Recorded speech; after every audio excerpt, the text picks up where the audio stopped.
السلام عليكم يا أحلى متابعين. بنبدأ كلامنا بالصلاة على النبي عليه أفضل الصلاة وأتم التسليم. النهاردة معادنا مع مسلسل جديد وهو الحب الذي يتجاوز الوقت. يلا نبدأه على طول. في بداية مسلسلنا بنعرف إن موجود 4 عوالم: عالم الجنيات وعالم الفراغ وعالم الجن وعالم البشر. كل واحد من العوالم دي فيه قوة روحية مختلفة عن التانيين، وزعماء العوالم دي اتعلموا من آلاف السنين ازاي يستخدموا القوى الروحية ويمتصوها من العالم حواليهم لغاية ما بقت قوتهم ملهاش زي. بس عالم الجنيات كان هو اللي بيتمتعوا بأنقى طاقة في العالم، علشان كده كانوا القوى وهم اللي بيحطوا القواعد والقوانين وبيحموا الكائنات وبيتغلبوا على الشر. بنروح عالم الجنيات ده وبنتعرف على الأميرة شانج قو، بنت صغيرة وهي المفروض إنها تكون الحاكمة، بس لازم توصل لمستوى أعلى من القوة بعد ما تفتح مسارات الطاقة السحرية في جسمها. بس بنلاقي إنها عايشة حياتها ولا على بالها إنها بتتدرب ولا تتمرن على القوة وإنها تعرف تستخدم السلاح. كانت على طول مع يويي مي صاحبتها الجنية بيلعبوا وبيتفرجوا على جمال العالم وبس. وفي يوم شينج قو بتروح معاها حفلة كان جن الحب عاملها. الحفلة دي بتتعمل كل سنة علشان كل واحد يتعرف أو يلاقي قرينه أو حبيبته اللي هيكمل معاه باقي حياته. كل حاجة كانت ماشية تمام لغاية ما شانج قو بتوصل وبتعمل تعويذة علشان تقرب بين المتحابين، بس بينتهي بيها الحال بالعكس والكل بيتخانقوا وبيحصل فوضى في المكان. في الوقت اللي بنتعرف على المعلم باي جيو اللي كان عايش في مدرسته في وادي معزول عن قصر الجنيات وبعيد عنهم تماما علشان يكون في هدوء. باي جيو كان بيدرب مجموعة من الأطفال الجنيات و2 منهم بيجوا متأخرين على أول درس، ولما باي جيو بيسألهم عن سبب تأخيرهم وليه ما استخدموش سحر الطيران على السيف اللي علموا ليهم من 3 شهور فاتوا، بيقولوا له انهم ما استخدموهوش من زمان وخافوا يقعوا.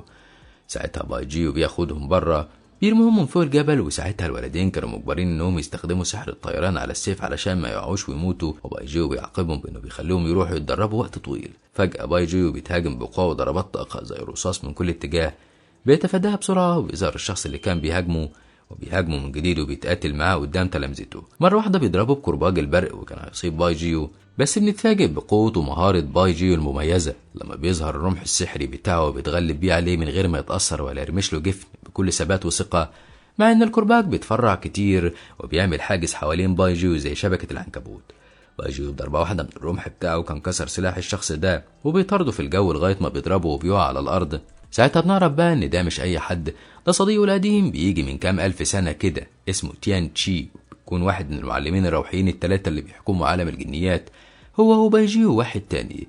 ولما تيان تشي بيتريق على باي جيو انه عايش في المكان البسيط ده وبيضرب شوية اطفال، هونجري خادم باي جيو بيدافع عنه، بس هو كمان مش بيسلم من تريقات تيان تشي وبيقول له يا وحش يا ناري يا صغير. اصله هونجري من الوحوش الروحية، وفي الاصل كيلين حيوان ناري زي التنين كده. ومن وقت ما باي جيو كان في المعركة الكبيرة من 1000 سنة وتغلب عليه أخده خادم له، وهونجري كان بيحبه جدا. باي جيو لما بيقعد مع تيان تشي علشان يشوف ايه اللي خلاه يجي يزوره فجأة كده، تيان تشي بيطلب منه انه يدرب شانغ قو الأميرة، بيطلب منه انه يرجع معاه القصر علشان يحضر احتفال عيد ميلادها ال1000. بس باي جيو كان رافض، ده غير انه كان بيتجاهل كل رسائلهم من سنين اللي كانوا بيطلبوا منه فيها انه يرجع القصر. بس باي جيو ارتاح في حياة العزلة والهدوء هنا بعيد عن القصر وحواراته. بس المرة دي باي جيو كان لازم يرجع معاه بناء على المرسوم اللي كان جايله من تشي يانج قائدهم. وفعلا المرة دي باي جيو بيرجع عالم الجنيات في الوقت اللي كان تشي يانج بيعاقب كل الجنيات اللي كانوا في الاحتفال، وما كانش يعرف ان شانغ قو هي السبب في كل الفوضى اللي حصلت. ولما بيعرف بكده شانغ قو بتستخبى في غرفتها خوفا من العقاب. اما باي جيو كان وصل وتشي يانج بيطلب منه انه يدرب شانغ قو علشان تنشط قواها السحرية وتكون مستعدة لانها هي اللي هتحكم عالم الجنيات ولازم تكون قوتها كبيرة جدا. ومع ان تيان شي هو اللي بيدربها بقاله سنين الا انها ما تقدمتش ولا خطوة. بيقولوا ان مفيش حد هيقدر ينفذ المهمة دي غيره هو، وعلشان يقنعوا اكتر بياخدوا عند منصة البرق، وهناك كان في صدع على عالم الشياطين كل فترة بيزيد، ولو الصدع ده اتفتح العالم كله هيكون في خطر. ساعتها باي جيو بيوافق على تدريب شانغ قو، واللي بيشجعه اكتر على الموضوع لما بيعرف انها مجتهدة وبتحب الدراسة والمذاكرة وكمان مطيعة، يعني مش هتتعبه في التدريب. في الوقت اللي باي جيو بيروح على قصره في عالم الجنيات، كانت شانغ قو قاعدة على الشجرة بتتفرج على النجوم، وساعتها بتشوف يينج سيدة الجليد كانت بتعتني بالأزهار السحرية في ساحة القصر علشان لما باي جيو يرجع في أي وقت يلاقي القصر جميل. وفجأة بيوصل باي جيو، ولما بيشوف بينج بيزعق لها علشان جاي القصر بتاعه لأنه مانع أي حد يدخل قصره، وبيولع في الزهور اللي كانت بتعتني بيها بقالها آلاف السنين. كل ده وشانغ قو بتراقب من فوق الشجرة لغاية ما باي جيو بيحس بيها وبيوقعها على الأرض. لما بيعرف انها شانغ قو اللي المفروض هيعلمها بيتصدم لانها ما كانتش زي ما تشو يانج قال له ابدا، وبيعاقبها وبيرميها بره القصر بتاعه. تاني يوم بتقتنع شانغ قو بكلام تشو يانج وبتروح على قصر باي جيو ومعاها كل الخدم بتوعها علشان تبدا تدريب.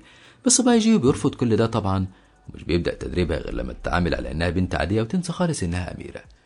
قبل ما تدخل القصر بيخليها تحرق كل أغراضها اللي كانت محتفظة بيهم من طفولتها، وبتبدأ شان قو تدريبها في قصر باي جيو. وهونجري بيستغل الموضوع وبيخليها هي اللي تنظف القصر، وبيفهمها إن باي جيو هو اللي أمر بكده علشان تتعلم التواضع. بعدها باي جيو بيختبر معلوماتها عن العوالم الثلاثة. لما بيلاقيها عارفاهم فعلا بيقول لها على غابة الدم الحمراء اللي بيعيش فيها النمور في عالم العفاريت. المشكلة في الغابة دي إن الطاقة الروحية هناك قليلة جدا، وصعب أي حد يتدرب أو يوصل للقوى الروحية الكاملة، وعلشان كده النمور هناك بيعيشوا في حالة من البؤس والغضب. وكانت مهمة شان قو إنها تسعد النمور، ولو نجحت في كده هيعلمها تعويذ سحرية جديدة وقوانين العوالم الثلاثة. بس شان قو بتحاول تخليه يغير لها المهمة دي، لأن من الصعب إنها تتحكم في مشاعر حد تاني وتخليه يتغير. بس باي جيو كان مصمم بيقول لها إن وظيفتها في العالم ده إنها تحمي الناس وتسعدهم، ولو ما عرفتش تسعد الأمور دي إزاي هتكون الحاكمة في المستقبل وتتحمل المسؤولية الكبيرة دي؟ في اليومين دول كانت كل جنيات عالم الجنيات بيتقربوا من شان قو، بيجيبوا لها هدايا عيد ميلاد علشان تسمح لهم إنهم يدخلوا قصر باي جيو. كلهم كانوا عاوزين يستغلوها علشان يتقربوا من باي جيو ويفوزوا بقلبه. ولما باي جيو بيعرف كده وبيلاقي القصر بتاعه ما بقاش بالهدوء اللي كان عليه وطول الوقت فيه جنيات، بيتخانق مع شان قو بيعاقبها وبيرجع لمدرسته في الوادي الهادي. وتشان سي لما بيعرف اللي حصل بيروح لباي جيو وبيتخانق معاه وبيفهمه الحقيقة اللي كانت غايبة عنه. شان قو كانت بتستغل الجنيات ووجودهم في القصر بإنها بتاخد مشاعر الفرحة اللي كانوا حاسين بيها وبتبيعها للغابة الحمراء علشان تخلي النمور يحسوا بالسعادة. يعني كل اللي عملته كان علشان تنفذ المهمة اللي كلفها بيها باي جيو. ليلتها كان فيها عاصفة وأمطار غزيرة، وشان قو مستنية باي جيو قدام قصره في المطر علشان تعتذر له. باي جيو كان فاكر إنها مش هتستنى في المطر ولا حاجة بناء على شخصيتها، بس لما بيروح القصر بيتفاجئ إنها قاعدة على السلم في المطر فبيساعدها. كمان بيسامحها على اللي حصل، بيديها اسوره علشان نجحت في مهمتها واسعدت عفاريت النمور. وشان قو علشان ترضي غرورها بتطلب منه انه يختم قوته لمده نص ساعه علشان كانت عاوزه تنتقم منه وتضربه ضربه قصاد اللي عمله معاها. كانت فاكره ان باي جيو لما يختم قوته هيكون ضعيف وبتتخيل لما تتغلب عليه، بس باي جيو لما بينفذ طلبها وبيختم قوته بنفسه شان قو بتوجه له ضربه بتتفاجئ انه واقف زي ما هو، ما وقعش زي ما كانت فاكره. فبتجرب تاني وتالت ونفس النتيجه بتحصل. بيقول لها ان من كتر ما بتدرب ومستوى القوه الروحيه اللي وصل له بقى قوي حتى وهو خاتم قوته، وانها لما تنشط قوتها الروحيه هي كمان هتبقى اقوى منه دلوقتي. شان قو كانت عاوزه تكون اقوى واحده علشان كده بترجع تتدرب على طول وتذاكر كل الكتب اللي باي جيو قال لها عليها. وفي الوقت اللي كانت شين قو بتذاكر في الحديقة الصدع اللي على عالم الشياطين بيزيد وبيخرج منه رسالة بتروح لشين قو. كانت الرسالة دي من شوان يي ملك الشياطين، بيطلب منها يقابلها في جيو بان علشان يعرف مملكة الهوندوين. شين قو بتترعب من الفكرة دي لأنها عارفة إن شوان يي شرس وشرير جدا وبيقتل أي حد من غير ما يرمش له جفن، وإن ده أكيد فخ. ساعتها المعلمين الثلاثة بيتفقوا على إنها تروح فعلا مع باي جيو، لأن الصلع في الشهور الأخيرة عمال بيزيد، ولو الصدع اتشق بالكامل وقامت حرب بين الشياطين والجنيات هيكون في ضحايا كتير وعالم البشر هيتأثر وهتعم الفوضى. كان من رأي باي جيو إنها تروح تقابل شوان يي علشان تعمل معاه معاهدة سلام ويمنعوا الكارثة قبل ما تحصل. بعدها باي جيو بياخد شان قو على المدرسة بتاعته في الوادي بعيد عن عالم الجنيات علشان يضربها في هدوء، وكمان ما تعرفش تهرب علشان عامل حاجز حوالين المدرسة. بس بالليل فجأة بيهاجمهم مجموعة من الشياطين. شين قو مش بتعرف تدافع عن نفسها من الصدمة والمفاجأة، وباي جيو اللي بيظهر في لحظة وبيهاجم الشياطين دي وبيهربوا أول ما بيشوفوه. ساعتها باي جيو بيتفاجئ إن شين قو ما عندهاش أي قوة وما اتعلمتش إزاي تدافع أو تقاتل طول السنين اللي فاتت دي. وتاني يوم باي جيو بيصحيها من النوم بدري علشان يبدأوا الدرس. أول حاجة بتعرفها إن قوة الشياطين مش زي باقي القوى، وإن شوان يي كان هو الرابع بتاعهم في عالم الجنيات وزميله هو وتيان شي وشي يانج. بس في المعركة الكبرى شوان يي اتغير بسبب طمعه ورغباته الشريرة وحول طاقته النقية لطاقة شيطانية، وقدر ينجح في ده لما امتص الأرواح الشريرة من الجنود اللي كانوا بيموتوا في ساحة المعركة. والأرواح الشريرة دي لما اختلطت بقوة الهوندوين اللي جواه بقت قوة شيطانية ممكن تبلع أي حاجة. ولا بيمتلكوا أفكار شريرة زيه في العالم السفلي اتعلموا منه وبقوا بيعملوا زيه، امتصوا الأرواح والطاقة الشريرة لغاية ما بيوصلوا للمرحلة اللي هم عايزينها من القوة. دي كانت بداية قبيلة أو عشيرة الشياطين. بعدها باي جيو بيحاول إن يفتح مسارات الطاقة السحرية لشين قو، وده بيستهلك معظم طاقته الروحية، ومن وقتها هو بيدخل غرفة ينام ويرتاح على ما يستعيد طاقته الروحية. في الأول شين قو كانت فاكرة إنه بيضحك عليها لغاية ما بتتأكد إن فعلا تعبان ومش بيتحرك. بتروح الغابة مع هونجري وبتجمع له أعشاب علاجية علشان تساعده في العلاج. وبعد ما بيتحسن بيبدأ تدريبها على طول على استخدام السيف، ودي كانت أول مرة في حياة شين قو تشيل سيف أصلا. ولما باي جيو بيلاحظ تطور مهارات شين قو في استخدام السيف بيرجع على قصر الجنيات وبيطلب من شي يانج 4 حاجات: ريشة العنقاء وصدفة السلحفة الأسطورية وقرن التنين العجيب والحديد الذهبي. لما بيسمعوا الحاجات دي كلها بيعرفوا إنه عاوز يعمل السيف الأسطوري. ساعتها شو يانج بيديله 3 أغراض من اللي قال عليهم وبيقول له إن الحديد الذهبي موجود في بحر الشمال في عالم الجن. ساعتها باي جيو بيروح على هناك على طول علشان يجيبه بنفسه. في الوقت اللي كان حاجز الطاقة اللي باي جيو عامله حوالين الوادي بيضعف ومجموعة من الشياطين اخترقوه، ساعتها شين قو بتفرح وبتروح تستغل الموقف بإنها بتجرب كل الحركات اللي اتعلمتها وتواجه الشياطين دول وبتتغلب عليهم. فعلا قوتها كانت كبيرة جدا وبتهاجم القوى الشيطانية اللي كانت بتطاردها من كل اتجاه. بس الغريب إن البرق بيضرب ساعتها، ودي كانت عقوبتها بالرعد علشان تسرعها واستخدامها لقوتها اللي أول مرة تظهر لسه اللامبالاة دي. ساعتها كان باي جيو وصل، أول ما بيشوف البرق والرعد في السماء بيطير وبيقف فوق السحاب فوق شان قو بالظبط وبيمنع عنها صواعق البرق والرعد اللي كانت هتصيبها، وهو اللي بياخد العقوبة بدلها، لأنها لو اتصابت جوهر روحها هيتدمر وهتفقد كل قواها السحرية والروحية. وشين قو كانت واقفة على الأرض مستغربة من اللي بيحصل وبترجع المدرسة. في الوقت اللي كان باي جيو يستخدم كل الباقي من قوته الروحية وسهر الأغراض السحرية ال4 مع بعض وعمل منهم سيف سحري. ولما بيرجع المدرسة كانت شين قو مستنياه وبيديها سيفها الجديد، وطبعا مش عارفة كل اللي عمله علشانها، بس هي بتتفاجئ انه اغمى عليه فجأة. ساعتها كان مويو واحد من رجالة شوان يي اللي كان بيراقب باي جيو رجع لشوان يي بيبلغه بكل اللي حصل. وقتها شوان يي كان متفاجئ ان تيان تشو وشي يانج معرفوش يعملوا لها حاجة في ال10,000 سنة، وفي خلال شهر واحد كان باي جيو قدر يعلمها ونشط قواها السحرية ومسارات الطاقة جواها.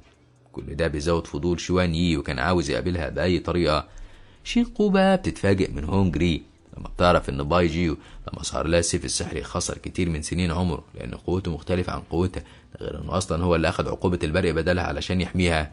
ساعتها هونجري بيروح يصلح الحاجز حوالين المدرسة علشان هجمات الشياطين، وشين قو بتجرب تنقله من قوتها الروحية علشان تعالجه، بس مش بتعرف في الاول لغاية ما بتخرج جزء من جوهر روحها وتدمجه في جسمه علشان يتعافى. ولما شواني بيعرف بضعف قوة باي جيو بيقرر انه يعجل بمقابلتهم، ولما باي جيو بيفوق بيروح على طول يصلح التصدعات اللي في حاجز الطاقة. فجأة الطاقة الشيطانية اللي بيتحكم فيها شوان يي بتخطف شين قو وبتنقلها للمكان اللي هو فيه، والطاقة الشيطانية دي بتهاجمها بعنف، بس شين قو بتستخدم السيف السحري وبتدافع عن نفسها بشجاعة لغاية ما باي جيو بيظهر في لحظة وبينقذها. ساعتها بتعرف شين قو إن المكان ده هو عالم الجن، وبتشوف زهرة جميلة على الأرض، بس باي جيو بيحذرها منها وبيقول لها إن دي زهرة قتل الجنيات. ساعتها بيظهر شوان يي وباي جيو بيحذر شين قو من إنها تبص في عينه. في لحظة شوان يي بيحبس باي جيو في واقع تاني علشان يتكلم مع شين قو براحته. شين قو بتحاول تقنعه إنه يتراجع عن القوى الشيطانية بيرجع عالم الجنيات. هو بيرفض وبيتكلم معاه على باي جيو وإنه ما كانش بيسمح لأي حد يقرب منه أو يتعامل معاه من قريب زي ما بيعمل معاها كده، وده معناه إن ليها مكانة خاصة عنده. بيفضل يستفزها في الكلام لغاية ما بيخليها تبص في عينيه، وساعتها بيقرأ أفكارها. باي جيو كان في الواقع التاني بيحاول يتحرر وبيستخدم كل قوته، وبيظهر لشين قو بس بتستغرب طريقة تعامله معاه وبتعرف إن دي خدعة من شوان يي. في اللحظة دي باي جيو الحقيقي بيظهر وبينقذها منه وبياخدها وبيهرب. في نفس اللحظة اللي شو يانج بيجيله رسالة سحرية في قصر الجنيات، وشوان يي وهو بيطارد باي جيو وبيهاجمه هو وشين قو. ساعتها باي جيو بيسيطر على شين قو بقواه السحرية وبيبعدها عن المكان وبيبعتها على عالم الجنيات، وبيتقاتل هو وشوان يي، وكانت معركة كبيرة جدا. في الوقت اللي شين قو بتتفاجئ بتيان تشي وشو يانج وجنود كتيرة رايحين لباي جيو يساعدوه، وهنا بتعرف انهم كانوا متفقين مع بعض وعاملين الفخ ده لشوان يي علشان يحبسوه ويخدموا قواه الشيطانية. فبتتصدم وبتسيبهم وبتمشي من قبل ما تفهم. وقتها كان باي جيو وهو بيتقاتل مع شوان يي بقى ضعيف واتصاب، لانه من الاول هو متصاب في جوهر روحه وقوته كان استنفذها في عقوبة البرق وصهر السيف، والباقي من قوته بيستخدمه في كسر الحاجز اللي حوالين المكان علشان زمايله يعرفوا يدخلوا. مرة واحدة بيستخدم الرمح السحري وبيعمل تشكيلة سحرية على شوان يي وبيثبته في الأرض، وساعتها بيوصل تيان تشي وشو يانج وبيساعدوا باي جيو وبيعملوا تشكيلة قوي علشان يسيطروا عليه. ومهما شوان يي يحاول بقواه الشيطانية انه يتغلب عليهم مش بيعرف، وبينتهي بيه الحال بان باي جيو بياخد السيف من شين قو. شوان يي قوته بتضعف وبيحبسوه في العالم بتاعه وبيربطوه بالأرض علشان ما يعرفش يخرج من العالم ده تاني. وبعد ما بينجحوا في مهمتهم ويا شوان يي في الفخ اللي عمله باي جيو، بيروح باي جيو يتكلم مع شين قو يلاقيها زعلانة منه لأنه خدعها وما قالهاش على خطته من البداية. ساعتها باي جيو بيقول لها إن الخطة علشان تنجح كان لازم إنها ما تعرفش، وده علشان شوان يي هيقرأ أفكارها ويكشف كل حاجة زي ما عمل معاها فعلا. في الوقت اللي كان شوان يي متأيد في التشكيلة السحرية بيخطط لسه إن في الوقت اللي باي جيو هيتراخى حذره من ناحيته وينشغل بتدريب شين قو هيكون هو الوقت المناسب إن شوان يي يتحرر ويفاجئهم كلهم، لأنه كان مستني ظاهرة قتل الجنيات تفتح علشان يقتل بيها شينقو. في الفترة دي كان تيان شي حس إن باي جيو خطر عليه وهيخلي شينقو تطير من إيده، أصله بيحبها وبيخطط إنه يتجوزها. ولما بيلاقي إن شينقو بقت ما بتسمعش كلام حد غير باي جيو ونسيت كل اللي تيان شي عمله لها وبقت مركزة بس على المذاكرة والتدريب، بيروح للمعلم بوهو علشان يساعده ويعمل حفلة من اللي بيجمع فيها المتحابين ويربط بينهم برباط الحب، بيتفق معاه على اللي هيعمله. وفي يوم الحفلة الكل كانوا متجمعين وهم مش عارفين السبب الحقيقي من ورا الحفلة دي، وباي جيو بيروح علشان يعتذر لشينقو اللي كانت لسه زعلانة منه، والكل بيتفاجئ ان باي جيو اللي عمره ما ادى لحد وش في الكلام بيعتذر لشينقو الطفلة بالنسبة لهم. يويومي كان عندها خطة هي كمان وبتتفق مع ابوه يديها واحد من أربطة الحب علشان ترميها على تيان تشي ويقع في حبها زي ما بتحبه. بس بيحصل لخبطة لما الخيط بيجي في 2 تانيين وبتحصل فوضى في عالم البشر لما الاتنين بينزلوا. ساعتها بتقوم عاصفة وبوهو بينقل شينقو بالغلط هي وباي جيو لقاعة التأمل، ومش بيعرفوا يخرجوا منها لأن بوهو بس اللي بيعرف يستخدم سحره عليها.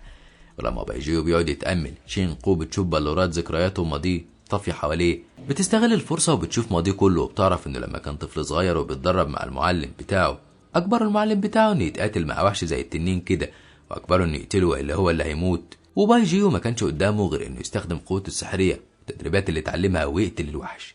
من ساعتها هو فقد طيبة قلبه ومشاعره وبقى شخص الكل بيشوفه بارد وقاسي القلب علشان ما كانش بيتعامل مع حد ولا عنده أصدقاء ولا بيضحك أصلا.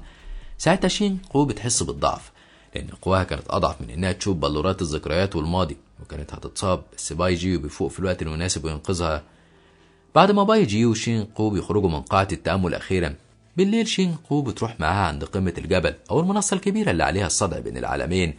كان ده أجمل مكان يشوفوا منه النجوم، بس باي جيو وهم هناك بيشوف رؤية إن تيان تشي ضرب المنصة بكرباج البرق بتاعه ودمرها وفتح الصدع بين العوالم. وباي جيو وشو يانج كانوا بيحاولوا بقواهم السحرية إنهم يسيطروا على الصدع بس مش بيعرفوا. ساعتها باي جيو بيفوق مفزوع وبيعرف إن في كارثة كبيرة هتحصل. وبعد كام يوم كان باي جيو بعت رسالة لعشيرة العنقاء الأسطورية يبلغهم إنه يروح هو وشينقو علشان تاخد الحيوان السحري اللي هيكون معاه حارس ليها، لأن حارس شينقو لازم يكون من عشيرة العنقاء. المميز في عشيرة العنقاء إنهم مترابطين على عكس باقي الحيوانات الأسطورية، يعني لو شينقو اختارت ملكة العنقاء العشيرة كلها هتكون تحت أمر شينقو. وفي يوم كانت شينقو رايحة القصر وبتقابل سيدة الجليد وبتتخانق معاها وبتتحدى شينقو، وفعلا الاتنين بيتقاتلوا في بحيرة اللوتس. ومع إن سيدة الجليد قاوة لأن شينقو كانت تتغلب عليها بسيفها السحري، ساعتها سيدة الجليد بتعمل خدعة وبتخلي شينقو رجليها تتجمد وتفقد توازنها على نبات اللوتس، ومرة واحدة تضربها ضربة بتتغلب عليها بيها. ساعتها شينقو بتتعصب وبتهاجمها بغضب وهي بتتهمها بالغش. ساعتها بيظهر باي جيو بحركة واحدة بينهي القتال بينهم. في الوقت اللي كان باي جيو طلب من شينقو تستعد علشان يروحوا عشيرة العنقاء، بيعرف ان فينجيو زعيم العشيرة جاي يقابله. فينجيو بيقول له ان من 3 ايام كانت ملكة العنقاء فينجيان بتتدرب في الغابة لغاية ما دخلت مرحلة نيرفانا وحد سرق روحها. باي جيو كان عارف ان اللي عمل كده لا يمكن يكون حد من بره العشيرة، لانه اختار اكتر وقت بتكون فيه ضعيفة ومعزولة عن كل حاجة. فشيخ العشيرة بيقول له ان اللي عمل كده ووشي جن شجرة ووتونج السحرية واللي بيحمي العشيرة من سنين طويلة، وانه عمل كده علشان بيحب فانجيان ومش عاوزها تبعد عنه وتيجي عالم الجنيات، وهو اختار اللحظة دي قبل ما فانجيان تفقد كل ذكرياتها وماضيها ومشاعرها ناحيته. بعدها بينتقل باي جيو وشينقو على عالم البشر، هناك بيتتبعوا اثر روح فانجيان من خلال جرس الارواح. في الوقت اللي كان ووشي مع فانجيان بتتخانق معاه علشان اللي عمله هيورط عشيرتهم كلها في خطر كبير، ولما بيحسوا ان في حد بيتتبعهم بجرس الارواح ووشي بيخلي فانجيان تستخبى في الفندق، وبيخرج هو وبيخلي باي جيو يتتبعه علشان يشتته بعيد عن الفندق. ساعتها شينقو بتفهم اللي بيحصل وبتمشي ورا جرس الارواح لغايه ما بتوصل غرفه فينجيان وبتخدعهم بالكلام لغايه ما بتخليها تفتح لها الباب وبيقعدوا يتكلموا سوا. باي جيو كان قبض على ووشي خلاص وقيده بتعويذه سحريه وبيرجع المدينه علشان يتعامل مع فينجيان، بس ووشي بيحرر نفسه لانه قوي جدا وله سحر خاص، وبياخد فينجيان بعد ما شينقو بتسمح لها انها تكمل حياتها زي ما تحب. بيروحوا على بيت في غابه الخزيران بعيد عن المدينه علشان يعيشوا في امان، بس للأسف بيهاجمهم مجموعة من العفاريت من العشائر التانية كانوا عاوزين يسيطروا على روح العنقاء علشان يبقوا القوة في العالم. ساعتها ووشي بيتقاتل معاهم كلهم علشان يحميها. باي جيو بيتدخل، وأول ما الجنود بيشوفوه بيخافوا منه ومن العقوبة اللي هتنزل عليهم وإنه هيضطر يقتلهم كلهم. ساعتها بيخافوا منه وبيختفوا. ووشي كان هيتقاتل مع باي جيو علشان يحمي فينجيان وما تروحش معاه، بس شينقو بتظهر وبتمنع القتال بينهم. اما فينجيان فبتعتذر لباي جيو عن كل اللي حصل، تتفق معاه انها تروح معاهم، وفعلا بتتحول لكرة من النار اللي هي جوهر روحها. ووشي ما كانش متقبل ده وبيهاجم باي جيو فجأة، بس شين قو بتحميه والضربة بتيجي فيها هي، وبتطلب منه ما يقتلش ووشي. بيرجع شين قو على قبيلة العنقاء علشان يعالجها، بس شيخ القبيلة بيقول له ان مفيش علاج لإصابتها، لأن ووشي يستخدم كل قواه السحرية النارية وركزها فيها. العلاج الوحيد دلوقتي هو قطرة الندى السحرية اللي كانت موجودة مع سيدة الجليد. فباي جيو بيقرر يرجع عالم الجنيات علشان يجيبها منها وينقذ حياة شين قو. ساعتها كان في بنت من العشيرة من الطبقة الدنيا بتدخل من غير إذن شيخ العشيرة، وتعرض على باي جيو إنها تخدم شين قو وتعالجها، وفعلا بيوافق. البنت دي اسمها وو هوان. كانوا كل اللي في العشيرة بيتنمروا عليها علشان هي من الفقراء، وقررت إنها تغير مصيرها بإيدها غصب عن الكل، علشان كده فرضت نفسها. وباي جيو لما بيروح يطلب من سيدة الجليد المياه السحرية بتوافق، بس بشرط إنه يسمح لها تكون تلمسته وإنها تدخل القصر وقت ما تحب.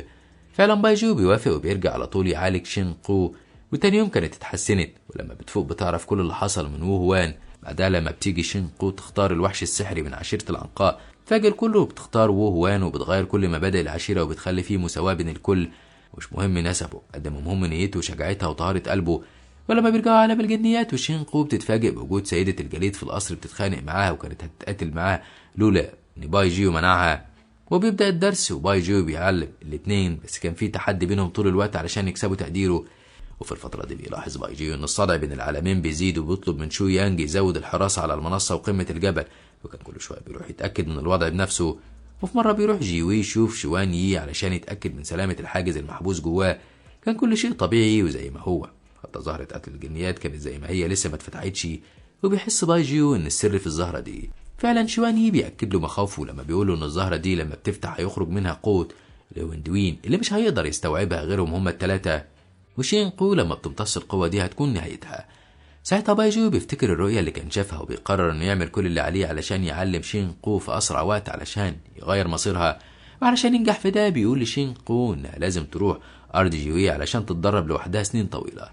في الاول شين قو بتفرح، بس لما بتعرف انه عاوزها تروح لوحدها بتتخانق معاه، وما كانتش عاوزة تنفذ امره، لانها لو راحت جيوي لازم تستنى هناك 1000 سنة تتدرب فيهم لوحدها. تاني يوم بيوصل عالم الجنيات 4 من الجن اللي فازوا في مسابقة الفنون القتالية، وكانت جايزتهم انهم يجوا عالم الجنيات علشان يتدربوا. اول ما بيوصلوا عند البوابة واحد منهم بيتم صعقه من البوابة، وما كانش هيعدي لولا ان واحد زميله ساعده بسرعة ودخل معاه. الاتنين كانوا بيساعدوا بعض طول الطريق، وكان في صداقة بينهم. بعدها بيدخلوا القاعة الكبرى، وكان الكل متجمعين علشان كل واحد من المعلمين الكبار يختار له تلميذ منهم. اول واحد بيقدر نفسه كان تشونج لي من كوينلين، تاني شيا هوي من عشيرة طائر الكريك الاسطوري، والتالت موج وانج من عشيرة التنين الذهبي، وهو اللي فاز بالمركز الأول في المسابقة، وكمان بيتمتع بقوة روحية عالية جدا. شو يانج كان بيرشحه انه يكون مساعد شين قو. أما الأخير فكان جيوون من عشيرة التنين المائي. أول ما الكل بيسمع إنه من عشيرة التنين المائي الكل بيتريقوا عليه، وإنه مش على قد المستوى إنه يكون في عالم الجنيات. وأول اللي بيهاجموه كانت سيدة الجليد، بس جيوون مش بيسكت لها وبيقول لها ان المعلمين الكبار الثلاثه بس هم اللي من فئه تانية، انما باقي المعلمين المفروض بيتعاملوا هنا على قدم المساواه، وان لو كان غير كده فهو مش هينضم لعالم الجنيات. ساعتها شين قو بيعجبها رده وشخصيته بتاخده تلميذ ليها. سيدة الجليد بتكمل تريقتها برضه انه ضعيف، فشين قو بتتحداها ان هيكون في قتال بينها هي وجيوون بعد شهر، ولو سيدة الجليد هي اللي فازت على جيوون شين قو هتروح جيوي، اما لو جيوون هو اللي فاز فسيدة الجليد هي اللي هتسيب عالم الجنيات للابد. يويا مو بتختار مو قوانق، والاتنين التانيين كانوا مع تيان تشي وشو يانج. كان باين عليهم انهم مش بيحبوا جيوون وشايفينه اقل منهم، وما يستاهلش في نفس الوقت انه يكون في المكانة دي. بعدها لما جيوون بيروح قصر شين قو علشان يبدأ تدريبه معاه بيقابل هوران، ولما بيتكلم معاه بتعرف انه كان بيتدرب في بركة التنين المائي، وجن الارض العجوز هو اللي كان بيدربه. الصدفة ان هوران هي كمان كانت بتتدرب هناك، والجن العجوز ساعدها كتير. وفي الوقت اللي كان جيوون ماشي بيتدرب على تعويذة النار بيتقابل مع شيا هو وتشونج لي اللي بيتنمروا عليه وبيهاجموه بتعويذة المية، ومرة واحدة بيغفلوه وبيضربوه باللوتس السحرية ذو 9 جذور. ساعتها جيوون بيفقد السيطرة على النار وبتصيب قصر تيان تشي، واللوتس هي كمان بتصيبه. وبايجيو كان شاكك جابوا اللوتس دي منين لأنها مش مزروعة غير في الحديقة الشمالية للقصر بتاعه. ولما هونجري بيتأكد بيلاقي إن في لوتس من هناك مفقودة فعلا. ساعتها بيعرف إن سيدة الجليد هي اللي أخدتها، وهي السبب في اللي بيحصل من مشاكل بسبب غيرتها من شين قو. بعدها بكام يوم شين قو بتروح مع جيوون الجبل في العالم السفلي علشان يتدرب ويعلي مستوى قواه الروحية. بس أول ما بيبدأ تأمل السما بتتملي غيوم رعدية والبرق بيضربه، وباي جيو كان بيراقب اللي بيحصل من قصره بتعويذة سحرية. ساعتها شينكو لما بتلاقي إن البرق بيزيد جيوون ممكن يموت فيها، بتحاول تساعده بسيفها السحري الأول، بس مش بيكون في نتيجة. بتروح بنفسها تطير في السما وتمنع عنه صواعق البرق زي ما باي جيو عمل معاها زمان. ساعتها بتعرف قوة الألم اللي باي جيو كان حاسس بيه وهو بيحميها. المهم إنها بتساعد جيوون لغاية ما البرق بيختفي وبيرتقي بقوته الروحية للمستوى اللي كانوا عايزينه. وفي يوم المسابقة بين جيوون وسيدة الجليد، الكل بيتفاجئ بقوة جيوون وإنه طلع أقوى من سيدة الجليد لدرجة إنه بيختفي بيها في عالم الفراغ وبيقتلها بقوة وسرعة رهيبة جدا. وسيدة الجليد مش بتعرف حتى الضربة جاية لها منين، لغاية ما بيتغلب عليها في النهاية وهو اللي بيفوز بالتحدي. ساعتها هونجري بيجي وبيقول نتيجة التحقيق في حادثة اللوتس. ساعتها باي جيو بيحكم على سيدة الجليد بالطرد من عالم الجنيات للأبد، وكمان الاتنين الطلبة اللي كانوا بيتنمروا على جيوون. بعدها الكل بيتفاجئ بقرار شينكو إنها قررت عن طيب خاطر إنها تروح جيوي لمدة 1000 سنة تتدرب وتزود خبرتها القتالية علشان تعرف تواجه الشياطين. بتنفذ قرارها ده على طول وبتروح جيوي مع جيوون تلميذها والحارس بتاعها. أول ما بتدخل أرض جيوي بيهاجمها مجموعة من الشياطين، بس هي بتتغلب عليهم، ولما مويو بيشوفها بيخلي الشياطين يسيبوها بأمر من شوان يي. ساعتها شينكو بتروح تقابل شوان يي وتطلب منه يساعدها في إنه يقوي الحاجز حوالين جيوي علشان يمنع ال3 معلمين الكبار من إنهم يدخلوها، لأنها خايفة إن وقت ما الزهرة تفتح وهي ما تعرفش ترتقي لمستوى القوة المطلوب إنهم ييجوا يساعدوها، وقتها هيتعرضوا للخطر. شوان يي بيوافق على طلبها بشرطين: تيجي تزوره على طول وتتكلم معاه، والتاني تروح شاطئ جيوي وتقتل حاميات الشياطين هناك. فعلا شينكو بتوافق. بعدها تيان شي بيروح علشان يدخل أرض جيوي، بس بيلاقي الحاجز منيع ومش هيعرف يعدي منه.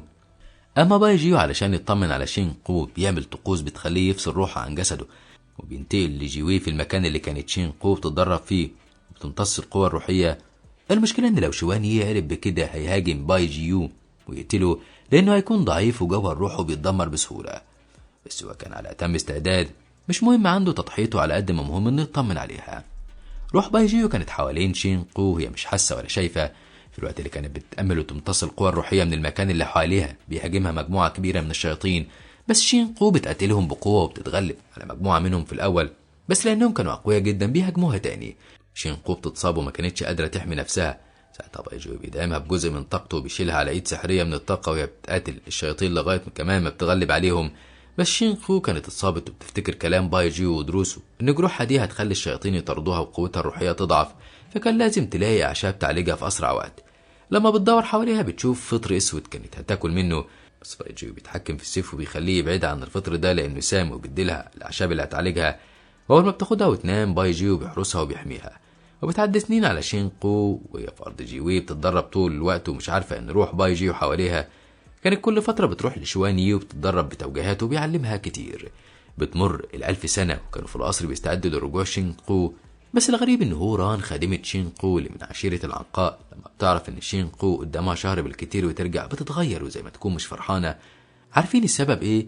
انها كانت بتعمل كل ده علشان توصل لمكانة عالية، وده كان باين من معاملتها للخادمات في قصر شينكو. كانت على طول بتعاملهم بقسوة وحزم، ولما جيهم بيطلب منها انها تتهاون شوية في معاملتهم لانهم زيهم زيها بترفض. المهم لما بنرجع لشينكو كانت لسه في ارض جيوي وبتحاول انها توصل لقمة الجبل عند الحجر السحري لحماية الجنيات، بس بتتعرض لهجوم من الشياطين بقيادة مويو، وده طبعا بأمر من شوان يي. شينكو لما بتتقاتل معاهم بتستخدم قوتها الروحية والسيف السحري لغاية ما بتقتل عدد كبير منهم بضربة واحدة، وبتطير بالسيف علشان توصل للحجر السحري على قمة الجبل، بس بيحاول يمنعها باقي الشياطين ومويو. ساعتها شينكو لما بتلاقيه واقف بينها وبين آخر خطوة ليها اللي لو حققتها هترجع عالم الجنيات وهي واحدة تانية، بتتغلب على مجموعة من الشياطين وتحاول توصل وتلمس الحجر السحري. بس ساعتها بتفكر ليه القتل والحروب اللي في العوالم؟ أكيد ربنا ما خلاش الناس والكائنات دي كلها علشان يحاربوا ويقتلوا بعض. ولما بتفهم الحكمة وإن أكيد ربنا له حكمة كبيرة ومفيش حاجة من غير هدف وسبب، بتستوعب الطاقة الروحية لظاهرة حماية الجنيات وبتنادي على الحجر السحري. المرة دي بيختارها بعد ما كانت حاولت تقرب منه وتاخد قوته بس اترمت بعيد. بعد ما شينكو بتستوعب وتمتص كل الطاقة الروحية دي بتكون بقت أقوى من الأول بمراحل. كل الشياطين اللي كانوا متجمعين حواليها بتقتلهم بضربة واحدة من سيفها، ولما بتقرب من الحجر السحري بيتوهج الجبل كله، لدرجة إن النور الساطع ده بيوصل عالم الجنيات والكل بيعرفوا إن شينكو نجحت أخيرا. وقتها كانت بينج سيدة الجليد راحت عند بوابة أرض جيوي وهي متنكرة كواحد من الحراس وكانت عاوزة تدخل جيوي، بس الحراس بيمنعوها. ساعتها بينج بتحس بهزة كبيرة في المكان بسبب روح باي جيو، وبتعرف إنه موجود في أرض جيوي. في نفس الوقت اللي كان شي يانج راح يقابل باي جيو في القصر بتاعه، بس هونجري بيعطله وما كانش عاوز يدخله علشان ما يتعرفش ان باي جيو في حالة فصل روحي. فجأة باي جيو بيرد عليه من ورا الباب، ودي كانت اللحظة اللي روحه رجعت لجسمه فيها. بينج بقى راحت في مكان معزول وبتعمل تعويذة فصل الروح، روحها بتدخل أرض جيوي تدور على باي جيو، وساعتها بتشوف أثر قواه الروحية في المكان، تعرف إنه كان عامل التعويذة دي وبيحمي شين قو طول السنين اللي فاتت. وشوان يي بيعرف إن روحها دخلت جيوي وبيقرر إنه يستغلها بعد ما عرف حقدها على شين قو وغيرتها منها، وإن كمان باي جيو طردها من عالم الجنيات للأبد. ساعتها شوان يي بيبعت جزء من طاقته الشيطانية اللي بتدخل في جسم بينج في اللحظة اللي كانت روحها براه. بعد شوية لما شين قو بتيجي لشوان يي تشوفه لآخر مرة، بيهنيها إنها قدرت تسيطر على قوة هويندوين في الوقت القصير ده. بعدها شوان يي بينقل قوته لمويو وبيأمره إنه يروح غابة الدماء الحمراء في عالم العفاريت علشان يدمر حاجز تشي وينج تشي. في الوقت ده كان تشان تشي بيستعد علشان يروح عند البوابة يستقبل شين قو ويكون أول واحد تشوفه، بس باي جيو بيسبقه على هناك. ساعتها تيان تشي بيروح بسرعة وبيضربه، مستغرب إن قوته ضعيفة جدا، وبيعرف إنه كانت روحه مع شين قو طول ال1000 سنة. في الوقت اللي ينج بتيجي عالم الجنيات علشان تقابل تشي يانج بسرعة علشان الحاجز اللي اتكسر في عالم العفاريت، بس محدش من الحراس بيخليها تدخل. فجأة مجموعة كبيرة من الوحوش الطايرة بتيجي تهجم على عالم الجنيات، ودي كانت فرصة بينج في إنها تتصدى ليهم علشان تاخد الفضل في هزيمتهم وترجع تاني عالم الجنيات بعد ما فيها المدة دي كلها. وفعلا بينج بتعمل حاجز من الجليد وبتمنع الوحوش من إنها تغزو عالم الجنيات، وهونجري وجيوون وكوانج بيساعدوها بإنهم بيدعموا الحاجز بقواهم الروحية، بس الوحوش كانت قوية جدا. ساعتها هونجري بيطير يدور على القائد اللي بيتحكم في الوحوش دي كلها، وبيلاقي إنه مويو، ولما بيهجم عليه كان مويو هيقتله لأنه كان بيمتلك قوة مهولة. في اللحظة دي بتظهر شين قو بسيفها بتحرر هونجري وبتهاجم مويو، والكل كان مبهور بقوتها وحضورها الطاغي. وبقوة شين قو السحرية بتوقف هجوم الوحوش على عالم الجنيات وبتواجه هي مويو. ولما تيان شي كان عاوز يساعدها، باي جيو بيمنعه بيخليه يستنى لأنه كان واثق في قوة شين قو. شين قو لا بتطير في الجو وسيفها السحري بتعمل بيه تعويذة ال1000 سيف وبتهاجم بيه مويو، وفي طريقها له كانت قتلت كل الوحوش، لغاية ما في مرة واحدة بتعمل سيف ضخم جدا وبتضرب بيه الوحوش ضربة واحدة تقتل أكتر من نصهم، الباقيين بيخافوا منها وبينسحبوا. بعدها تشو يانج لما بيحقق مع بينج اللي عرفها بهجوم وحوش العفاريت، بينج بتقول انها كانت جايه تستقبل شين قو اول ما تخرج من جيوي، بس صدفة انها شافت شيطان بيخرج من الحاجز، ولما تابعته عرفت بالكارثه اللي العفاريت والشياطين بيخططوا لها وهجومهم على عالم الجنيات. وبينج بتطلب منه انه يسمح لها ترجع عالم الجنيات من تاني، وتشو يانج بيوافق.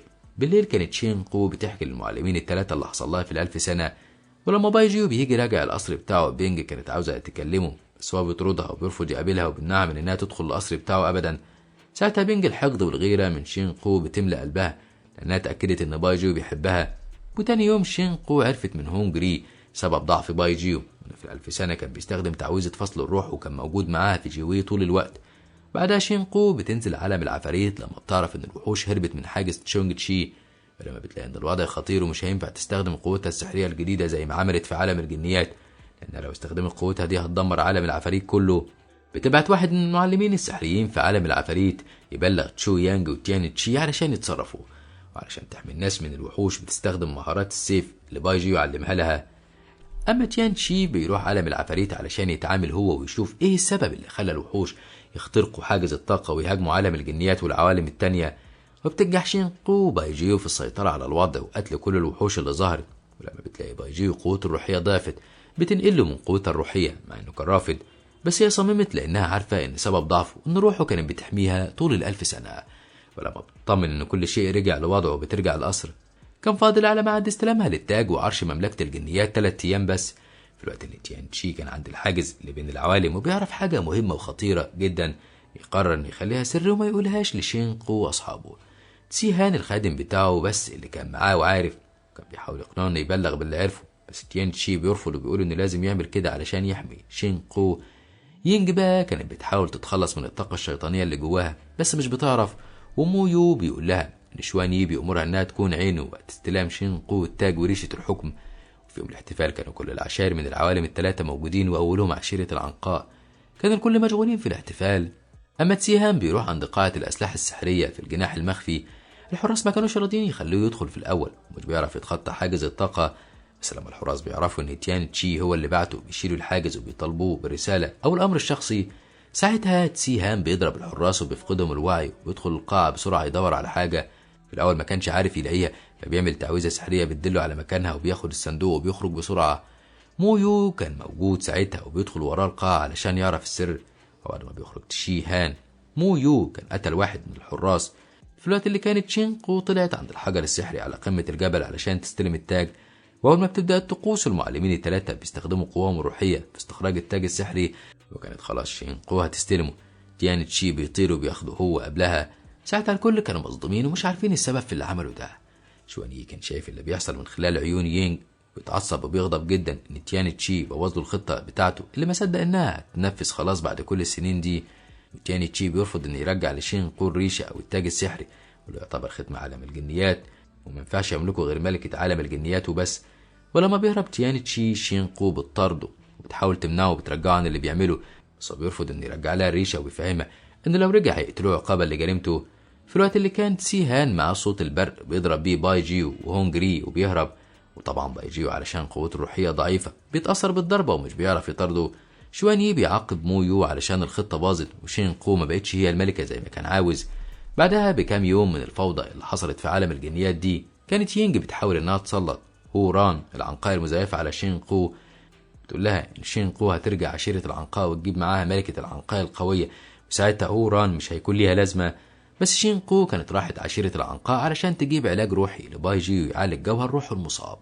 وهوران بتفتكر ان كلام يينج صح، تبدأ الحقد والشر يملأ قلبها وبتفكر ازاي تضمن مكانها في القصر للأبد. بعد ما شينقو بتعالج باي جيو بيفوق، بيتفاجئ بالحاجات اللي اتسرقت من قاعة الأسلحة السحرية واللي كان من ضمنها حجر تشكيل تدمير العوالم.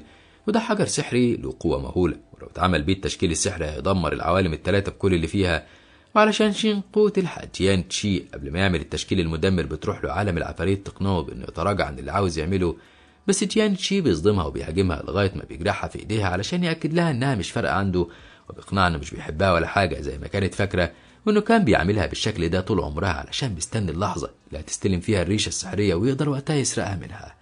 بعدها تيان تشي بيبدأ تشكيل تدمير العوالم باستخدام الريشة السحرية.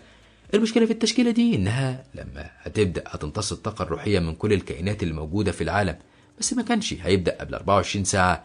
وقتها شينقو بتوزع الأدوار بين المعلمين. شويانج هيستنى في عالم الجنيات علشان يحمل حاجز، وهي وجيوون هيروحوا سوا البحر الشرقي علشان يختموه بتشكيلة سحرية ويمنعوه من إنه يفيض ويغرق باقي العوالم. أما باي جيو فكانت مهمته إنه يتعامل مع تيان تشي ويوقفوا قبل ما تكتمل تشكيلة التدمير السحرية. ساعتها يويمي بتقنع شينقو انها تأذن لها تروح مع باي جيو لانها الوحيدة اللي هتعرف تقنع تيان تشي وتوقفه عن اللي عايز يعمله. اما ينج بقى فكان مويو اتفق معاها على خطة واداها سلاح سحري علشان تقتل بيه تيان تشي في الوقت المناسب.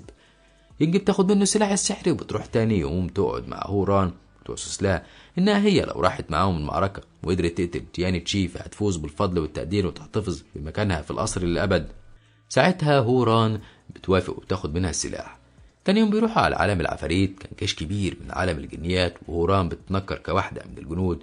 ساعة المعركة كان باي جيو جيش كبير في مواجهة ملك عشيرة العفاريت، وهوران بتستخبى بعيد. وأول ما بتشوف يويمي راحت عند تيان تشي بتروح وراها علشان تلاقي فرصتها وتقتله. ساعتها كانت تشكيلة التدمير السحرية بدأت والمعركة بتبدأ بين الفريقين. في الوقت اللي كانت شينقو وجيوون بيحاولوا يختموا البحر علشان مفيش حد من الناس يتأذي، ويويمي لما بتحاول تقنع تيان تشي بانه يتراجع بيحجمها في الاول، بس لما بيلاقي انها على استعداد للتضحية بنفسها علشان تمنعه بيخرج من التشكيلة اللي بتضعف ساعتها وبتترجى انه يرجع الريشة لشينقو. ساعتها كانت هوران بتراقب من بعيد، واول ما بتلاقي الفرصة مناسبة بتطلع السلاح اللي كانت يينج ادته لها واللي كان عبارة عن قوس سحري وهو الوحيد اللي السهم منه يقدر يقتل اي حد من عالم الجنيات. في اللحظة دي يويمي بتشوف السهم وهو متوجه على تيان تشي، ففي لحظة بتحميه وبتحاول تمنع السهم بقوتها الروحية، بس السهم بيصيبها هي وبيقتلها. ساعتها تيان تشي بيشوف هوران وكان هيقتلها، بس يويمي في آخر أنفاسها بتمنعه من إنه يقتلها، تطلب منه إنه يتراجع علشان خاطرها وشينقو. وتيان تشي بيحاول ينقذ يويمي بس مش بيعرف أبدا. في الوقت اللي كانت هوران رجعت لبايجي وبلغته إن تيان تشي قتل يويمي علشان يكمل التشكيلة السحرية. أما تيان تشي فكان كمل التشكيلة السحرية وبدأ في امتصاص القوى الروحية والطاقة من كل الموجودين سواء من عشيرة العفاريت أو جيش الجنيات. ساعتها بايجي هو اللي بيروح يتقاتل معاه، والاتنين كانت قوتهم الخارقة كبيرة جدا، وتيان تشي بيقول لباي جيو ان العوالم لو اتدمرت هتتكون من جديد، انما شين قو لو ماتت مش هترجع تاني. وباي جيو ما كانش فاهم هو قصده ايه ولا بيتكلم على ايه.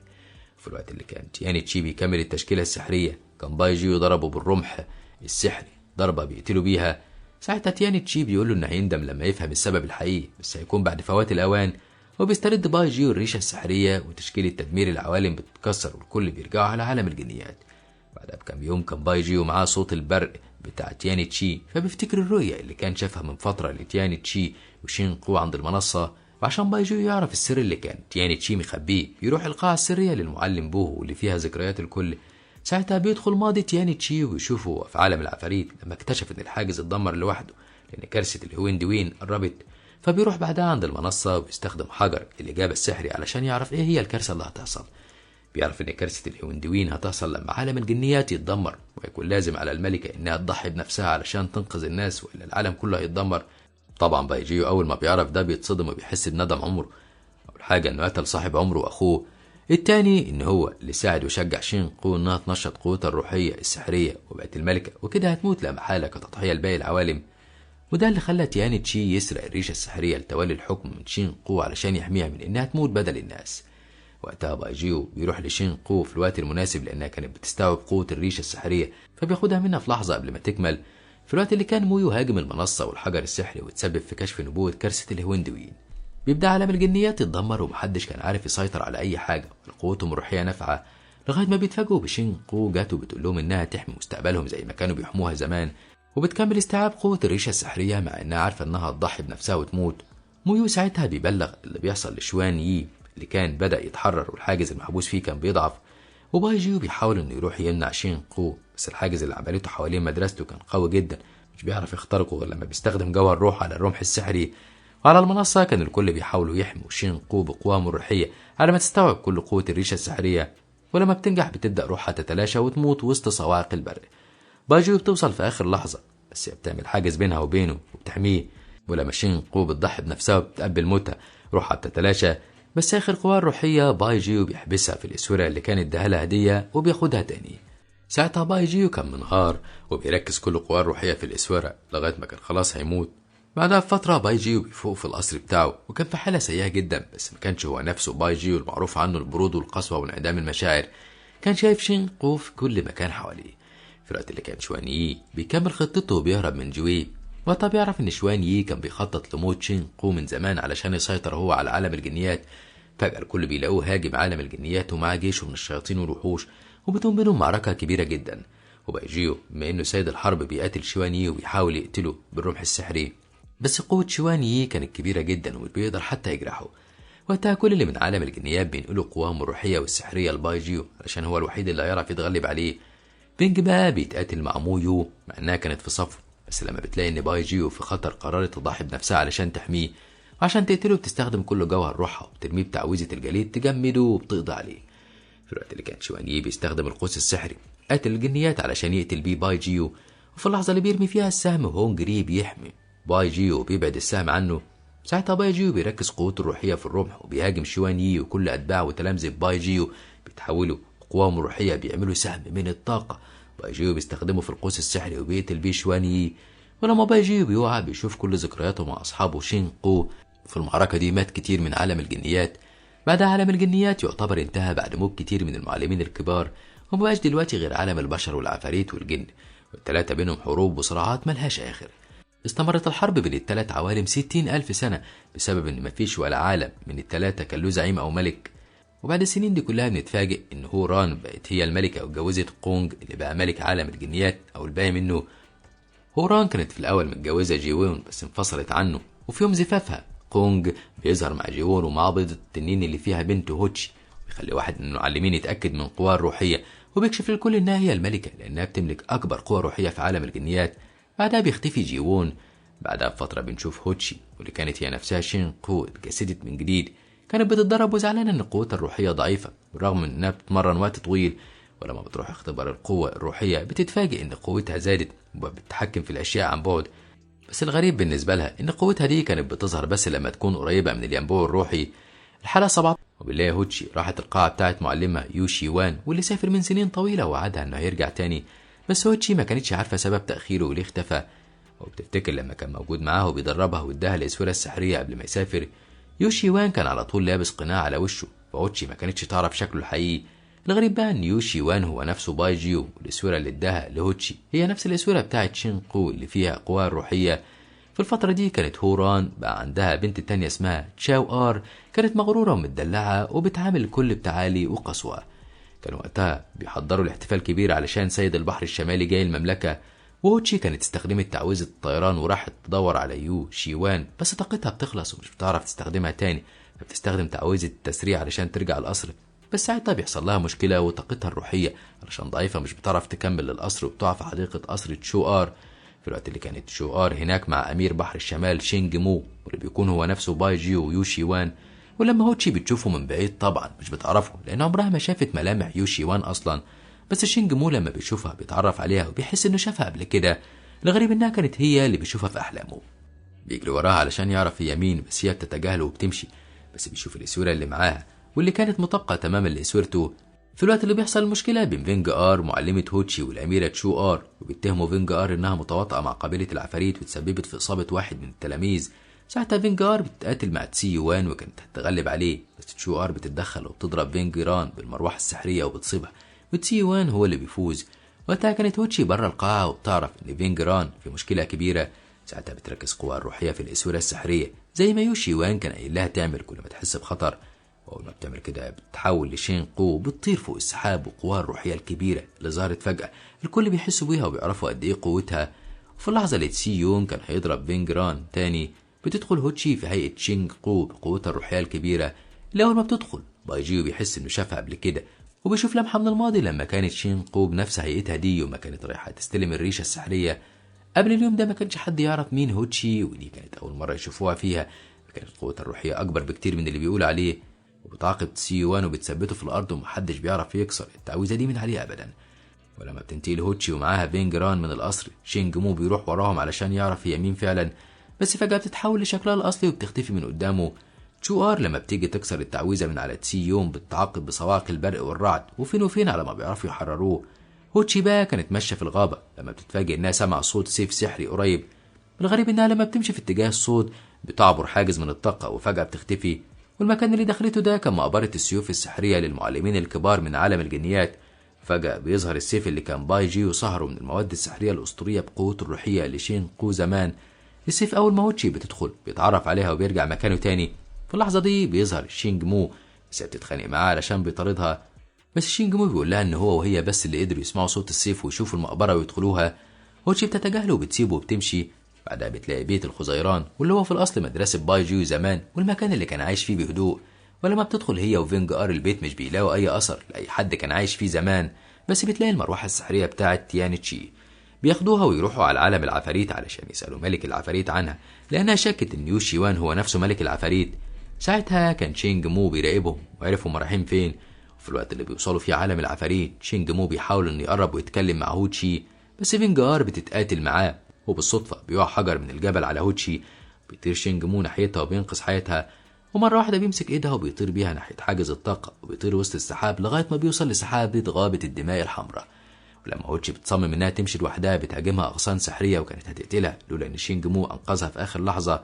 في الوقت اللي كان قونج امر ابنه الكبير انه يروح عالم العفاريت علشان يقابل ملك العفاريت ويتفق معاه علشان يتعاونوا ويفعلوا من تاني جسر الطاقة اللي كان بيربط بين العوالم الثلاثة، لان الجسر ده علشان يفعلوه محتاجين طاقة كبيرة جدا، ومن غير الادوات السحرية الاربعة اللي كان باي جيو عملها سيف لشينقو. وده طبعا معلومة محدش يعرفها، مش هيعرفوا يفعلوا الجسر من تاني إلا باستخدام صوت البرق البنفسجي اللي كان تيانتشو بيملكه. أهمية الجسر ده في توازن القوى الروحية بين العوالم الثلاثة، وإن عالم الجنيات هيرجع قوي تاني وهيقدروا يرتقوا لمستويات أعلى من الطاقة.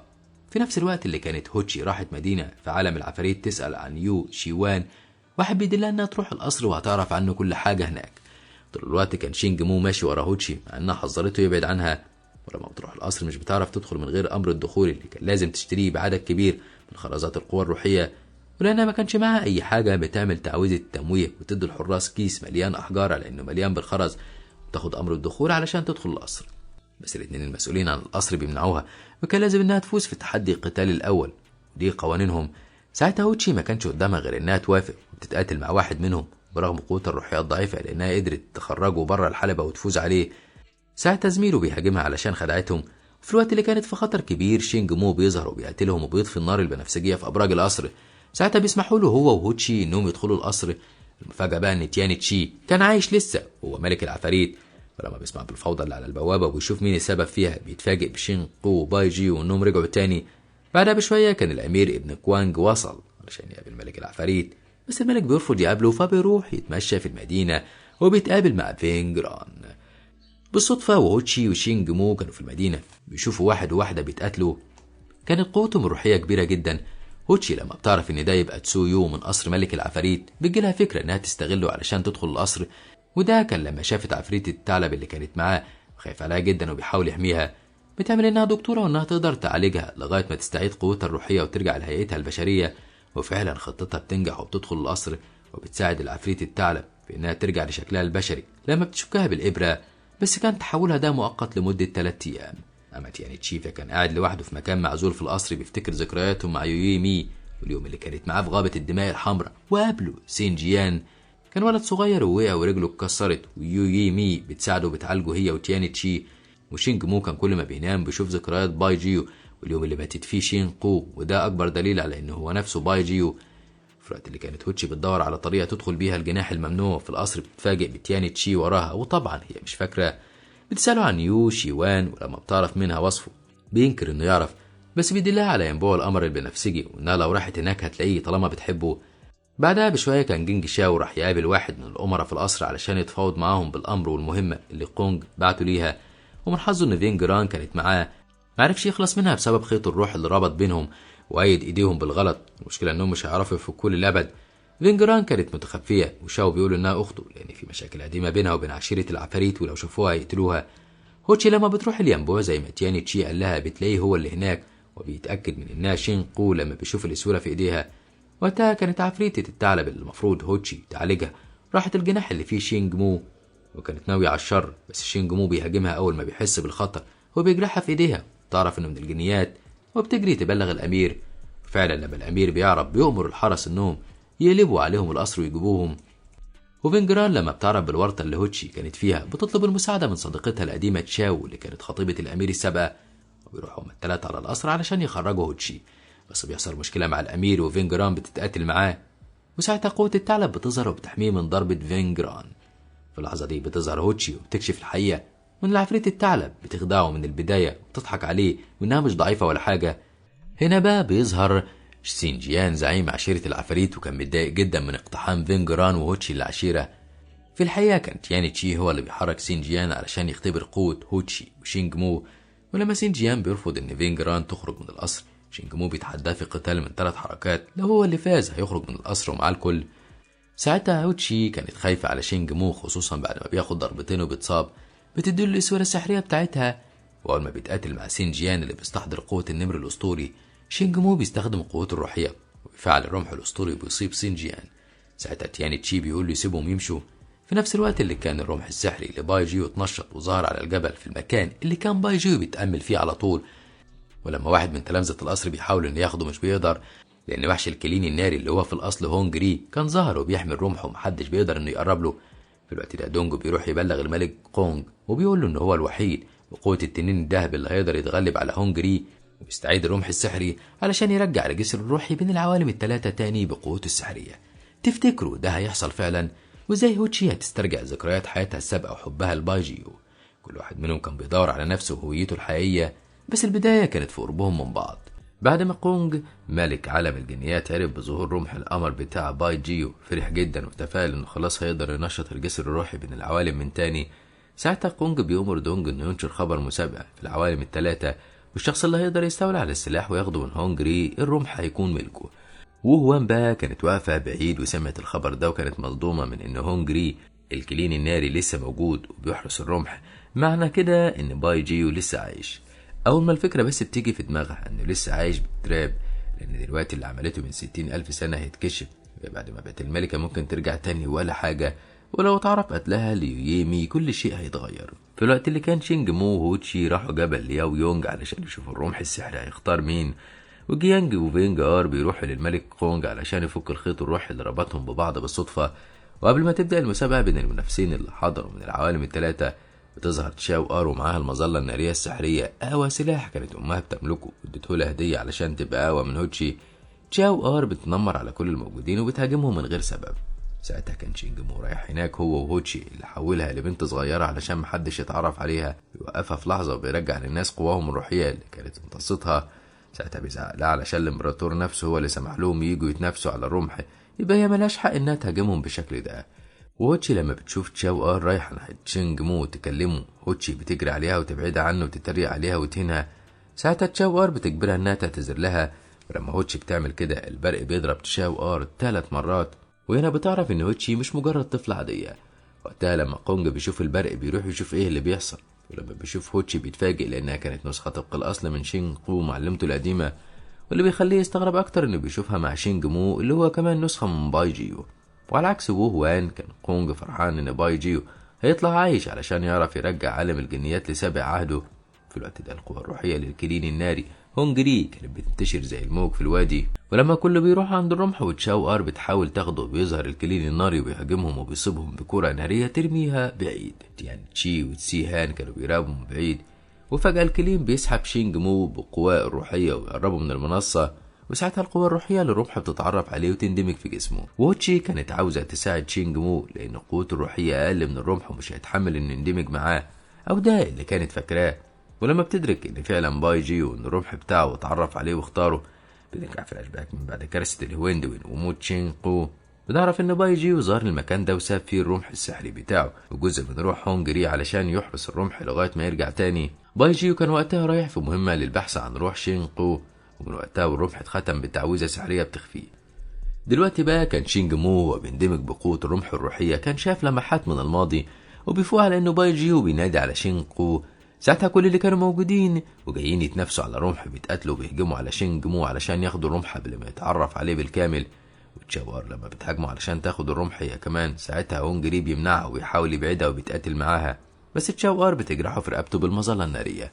ساعتها الباقي من روح وينجري بترجع للرمح تاني، ومرة واحدة شينجمو بيفتح عينيه على انه بايجيو وبيقول مين اللي قتل الحيوان الاسطوري، وبحركة واحدة من ايده بيهز الارض من تحتهم وبيمنعهم عن القتال. ومن شدة قوته كونج بيحس بيه وهو في القصر. اول حاجة بيعملها بايجيو انه بيعاقب تشاو ار علشان قتلت هونجري. في اللحظة دي بايجيو بيشوف هوتشي وفجأة بيتحكم فيها بقوته السحرية ويقربها منه يقول لها انه رجع خلاص وهيعيشوا حياتهم في سعادة، بس بيقع مغمى عليه فجأة. على عكس اللي كنا فاكرينه من رد فعل تيان شي، كان فرحان جدا ان باي جيو عايش لسه ومش بيفكر في الانتقام منه على اللي عمله زمان يوم المعركة. بس بالليل بيروح يقابل هوتشي في القصر بتاعه وبيقول لها ماضيها كله قبل ما باي جيو يفوق، وده علشان يكسب ثقة هوتشي، بس بيقول لها ان باي جيو هو اللي قتلها في حياتها السابقة. تيان تشي بيقول لها كده علشان يضيع على باي جيو او شينجمو فرصة انه يوقعها في حبه للمرة التانية، كان شايف ان دي فرصة علشان يخلي هوتشي تحبه هو.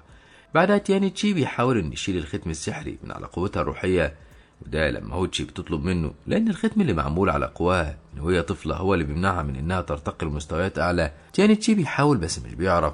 في الوقت اللي كانت تشاور رجعت لامها ووهوان وبتقول لها على اللي حصل في المسابقة وانها ما بقتش عارفة تتحكم في المظلة النارية. ساعتها ووهوان بتاخد منها المظلة وبتشوفها بنفسها. هنا بقى كانت صدمتها لما بتلاقي ان اثر القوة السحرية على المظلة هو نفسه من قوة تيان تشي. تعرف انه لسه حي وكانت هتموت من الرعب وقتها لانه كده هيكشف سرها وانها هي اللي قتلت يويمي، فكانت عايزه تقضي عليه بقى في اسرع وقت قبل ما كل حاجه تبوظ. في الوقت اللي كان تيان تشي ماشي في الغابه بيتفاجئ بواحده لابسه قناع بتهاجمه وبتتقاتل معاه عاوزه تقتله. هو ما كانش عارف انها ووهوان بنفسها. اللي ووهوان بتستغرب له بقى ان قوته الروحيه بقت ضعيفه مش زي اللي كان معروف عنه. في اللحظه دي كان باي جي هو كمان حس بالقتال في الغابه فبينتقل على هناك على طول، بس ووهوان لما بتشوفهم الاتنين متجمعين بتهرب بسرعة قبل ما يدمروها، وبترجع القصر تفكر في خطة جديدة تغلب بيها عليهم. بعدها الملك كونج بيبعت جيان لقصر هوتشو علشان يبلغ رسالة لشينجمو وانه لازم يرجع معاه القصر. الرسالة كان مضمونها انه لازم يتجوز تشاوار. جيان بيروح على القصر وبيعرف شينجمو بكل حاجة. ساعتها شينجمو بيوافق انه يروح معاه بس علشان يعتذر له عن اتمام الجواز لانه بيحب هوتشي. ولما شينجمو بيروح القصر بيقابل ووهوان وبيقول لها، بس هي مش بتقتنع بالكلام ولا بتوافق عليه. وتشاو ار بتروح لهوتشي علشان تضايقها وبتقول لها ان شينجمو مش راجع لها تاني وانها جايه تعزمها على زفافهم. في الوقت اللي كان سين جيان راح للملك التنين ثلاثي الرؤوس وقدم له النار السحريه بتاعت سوق البرق البنفسجي اللي تيان تشي اداها له علشان يخليه يرتقي لمستوى أعلى من القوى الروحية. بس وقتها بينزل المستنقع يانج الأمير أكبر ومعاه مجموعة من الجنود. أول ما بيبقى يانج لوحده التنين بيظهر له وبيقتله وهو في شكل التنين، بس بعدها يانج بيختفي وما بيكونش له أثر خالص. وجيان بيروح هو وشينج مو يدوروا عليه في المستنقع علشان يلاقوه في أسرع وقت. ولما بيوصلوا المستنقع كانت هوتشي وفينجار وصلوا هما كمان وبيروحوا معاهم يدوروا على يانج. في الوقت اللي كانت فينجار ماشية في الغابة مع جيان، وصلوا عند قبر المعلم بتاعها واللي كان واحد من العفاريت لقاها وهي طفلة رضيعة في الغابة وأنقذ حياتها لما الطاقة الشيطانية كانت بتهاجمها وتقتلها. العجوز بينقذها وبياخدها معاه يربيها مع إنها عقاء وما كانش فيه توافق ولا سلام بين العشيرتين. بس العجوز مش بيهتم بده وبيربي فينجار ومش بيخرج أبدا من المستنقع علشان يخبيها، وكان وعدها إنها لما تكبر هيلفوا العالم سوا. بس في يوم يوم من عالم العفاريت ويانج من عالم الجنيات بيتقاتلوا فوق المستنقع، ونتيجة قتالهم بينزل على الغابة كرات نارية من قواهم السحرية وضربهم في بعض، والنار دي بتدمر الغابة وفينجار كانت في خطر. ساعتها العجوز بيحميها وبيتحول لشجرة علشان يظلل عليها ويحميها من النار اللي بتقع عليهم، بس للأسف النار بتقع عليه لغاية ما بيتحرق وبيموت. فينجار كانت فاكرة كل اللي حصل ومصممة إنها تنتقم للعجوز في يوم من الأيام وتقتل يانج. كل ده جيان بيسمعه وما كانش عارف إنه يغير رأيها أو يخليها تنسى فكرة إنها تقتل أخوه الكبير. في الوقت اللي كان يانج التنين الثلاثي حبسه في الكهف وبيمتص طاقته الروحية بالبطيء. فلما بيحس بوجود هوتشي والباقيين في الغابة بيبعت رجالته يقبضوا عليهم، وعلى ما بيقبضوا على هوتشي وشينج مو ويرجعوا بيهم الكهف كان التنين الثلاثي بيمتص كنز النار السحرية اللي سين جيان اداهوله، وكان في مرحلة الترقي لمستوى أعلى. ساعتها شينج مو وهوتشي لما بيدخلوا الكهف بيضربوا الحراس علشان يحرروا جيان لما يشوفوه، بس لما بيجوا يهربوا مش بيعرفوا يخرجوا من الكهف بسبب حاجز الطاقة. هوتشي بتجيلها فكرة انها تستخدم البرق في ضرب يانج علشان التنين الثلاثي بيفتكر ان ده البرق اللي مستنيه علشان يرتقي، والخدعة بتدخل على التنين وبيرجع الكهف. ساعتها شينج مو وهوتشي بيتقاتلوا معاه، وشينج مو كان بيحاول يتغلب عليه بس مش بيعرف لان التنين كان قوي جدا، والتنين كان بدأ يمتص قواهم الروحية. ولما فينجار بتوصل ساعتها والتنين بيعرف منها ان دي تبقى هوتشي بنت جيوم بيتراجع على طول، بس بيحرض فينجار على انها تقتل يانج وتنتقم منه، بس هي بتتراجع في اخر لحظه مش بترضى تاذيه النهارده علشان خاطر تنقذ هوتشي ويخرجوا من المستنقع من غير ما تسبب في مشكله كبيره مع عالم الجنيات لو قتلت الامير. ده طبعا مش بيعجب التنين الثلاثي، وفجاه بيتحول لتنين ثلاثي الرؤوس وكان قوي جدا وامتص قوه النيران السحريه. لما بيطير في السماء والبرق بيضربه، وفينجار وتشينج مو بيطيروا وراه علشان يهاجموه وبيدمروا النيران السحريه في اخر لحظه قبل ما يمتصها بالكامل. وبنتقلوا بعدها للمكان اللي كان تياني تشي عمل فيه تشكيل التدمير العوالم زمان. ساعتها هوتشي بتشوف تمثال يويمي وبتسمع صوتها بتنادي عليها، واول ما بتلمس ايديها هوتشي بتشوف ذكرياتها معاه في حياتها السابقه وبتفتكر كلام تياني تشي وبتعترف انها فعلا شينكو. فجأة التنين الثلاثي بيهاجمهم من جديد، وشينج مو وجيان بيستخدموا كل قواهم الروحية علشان يتغلبوا على التنين، بس ما كانوش عارفين والتنين كان هيهد الوادي عليهم. ساعتها شينج مو بيستخدم القوى الروحية اللي جواه من وعي باي جيو ورمح السحري، وبيعمل دوامة كبيرة من النيران بتحرق التنين الثلاثي وتدمر قواه الروحية. ولما بيرجع التنين لسين جيان وبيقول له على اللي حصل، سين جيان بيقول له خلي الموضوع ده سر لأن تيان شي لو عرف إنه هاجم هوتشي أو عرضها للخطر هيتقلب عليه ومش بعيد يقتلوه. بعدها الكل بيراجعوا عالم الجنيات، وشينج مو لما بيطلب من كونج الملك إنه يلغي اتفاق الزواج بينه هو وتشاو آر، الملك بيوافق تقديرا لأنه أنقذ حياة يانج. المشكلة بقى إن تاني يوم كان شينج مو بدأ يحس بالتعب وبيغمى عليه، بتفاجئوا إنه اتصاب بأنفاس التنين الثلاثي الشريرة واللي تعتبر سم شديد جدا هيقتله في 3 أيام لو ما عالجوهوش. علاجه كان في نقل القوى الروحية من الملك أو الملكة لجسم شينج مو. الكل كانوا عارفين إن الملكة هترفض تعالجه بعد ما رفض جوازه من تشاو آر، فهوتشي بتروح للملك كونج علشان هو الوحيد اللي هيعرف ينقذه، بس للأسف بتعرف إنه دخل العزلة في قصر تشاو شينج وهيقعد فيها شهور يتأمل. ساعتها هوتشي بتروح لوو هوان الأول يمكن تعرف تعالج شينج مو، بس وو هوان بتستغل الموقف وكانت عايزة هوتشي توسل لها الأول علشان توافق. في اللحظة اللي كانت هوتشي فعلا هتنحني ليها بيدخل شينج مو وبيمنعها وبياخدها وبيخرج، وتشاو آر بتحاول تقنع أمها برضه إنها تعالج شينج مو علشان هو الشخص الوحيد اللي بتحبه ومش عاوزاه تشوفه ويموت، بس وو هوان بتصمم على رفضها. وقتها كانت هوتشي راحت قصر تشاو شينج مع إنها عارفة إن في حاجز طاقة حواليه لا يحاول يخترقه هيموت. الحراس بيحاولوا إنهم يمنعوها من إنها تعدي البوابة حتى وبيحبسوها في تشكيلة سحرية، بس فينجران وقتها بتظهر وبتساعدها بإنها بتهاجم الحراس. هوتشي بقى وهي طالعة سلم القصر بتشوف لمحات من ذكرياتها وهي شينكو. المهم إنها بتعبر الحاجز كأنه مش موجود، وهو لما بتشوفها بتتصدم وبتهاجم فينجران وكانت هتقتلها لولا إن جيان بيوصل في الوقت المناسب وبيحميها من أمه. هوتشي كانت دخلت لكونج القصر وبتستخدم قوتها الروحية علشان تخليه يسمعها ويفوق من عزلته، بس كانت قوتها ضعيفة وبتقع على الأرض. في الوقت اللي كانت تشاوار مع شينجمو بتنقل له جوهر روحها حبة التنين الذهبي وبتتنزل له عنها وتدمجها في جسمه. أما هوتشي فكانت اتفاجئت بالقوة السحرية والروحية للقصر، اتحكمت فيها واندمجت معاه. في الوقت اللي كان قونج فاق فيه وبيشوف القصر وبيختارها انها سيدته وصاحبته، وكل القوى الروحية والباقية من روح شينكو بتنتقل لهوتشي، وقونج واقف مذهول انها فعلا شينكو. وساعتها بتفتكر كل حياتها في القصر من سنين وحبها لبايجيو. بعدها القصر بيختفي بعد ما تحول لقوة روحية اندمجت في جسم هوتشي، والملك بيروح بعدها لشينجمو علشان يعالجه، بس بيتفاجئ بانه اتعالج وبيعرف اللي تشاو ار عملته. تشاو ار بعد ما فقد الجوهر التنين الروحي كانت بقت ضعيفة جدا. المشكلة دلوقتي انها علشان تعيش لازم تسترجع جوهر التنين، وجوهر التنين اصلا اول ما اندمج في جسم شينجمو بيختفي وبيندمج مع كل جسمه وبيبقى زي الدم جواه. ولما شينجمو بيسأل المعلم دونجا على طريقة يشيل بيها جوهر التنين من جسمه، بيقول له ان الحل الوحيد ان البرق يضربه 99 مرة. ساعتها جوهر التنين هيتشكل من جديد في شكل حبة ويخرج من جسمه. وقبل ما يمشي بيديله كلب صغير وبيقول له ان لقاه في جبل وديانج اللي كان فيه الرمح بعد ما الرمح اختاره، وان الكلب ده في خلال 100 سنة يتحول للوحش الروحي لشينجمو. تفتكروا ممكن يكون الكلب ده وهونجري وانه اتشكل في هيئته بعد ما تشاو ار جرحته من المنافسة؟ نكمل ونعرف.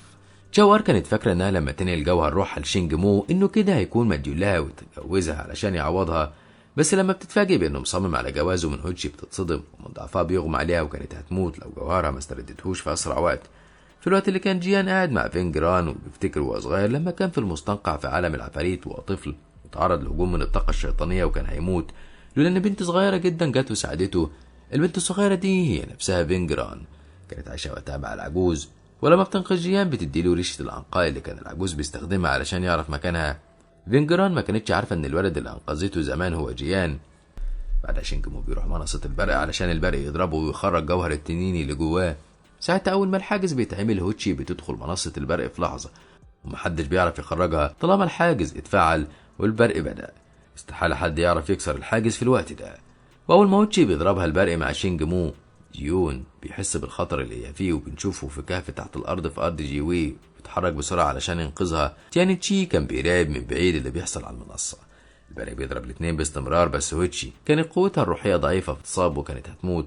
ساعتها شينجمو بيطير وبياخد كل ضربات البرق هو وبيستخدم الرمح السحري لغاية ما بيمتص كل صواعق البرق وبيخرج من جسمه جوهر التنين وبيرجع لتشاو ار تاني.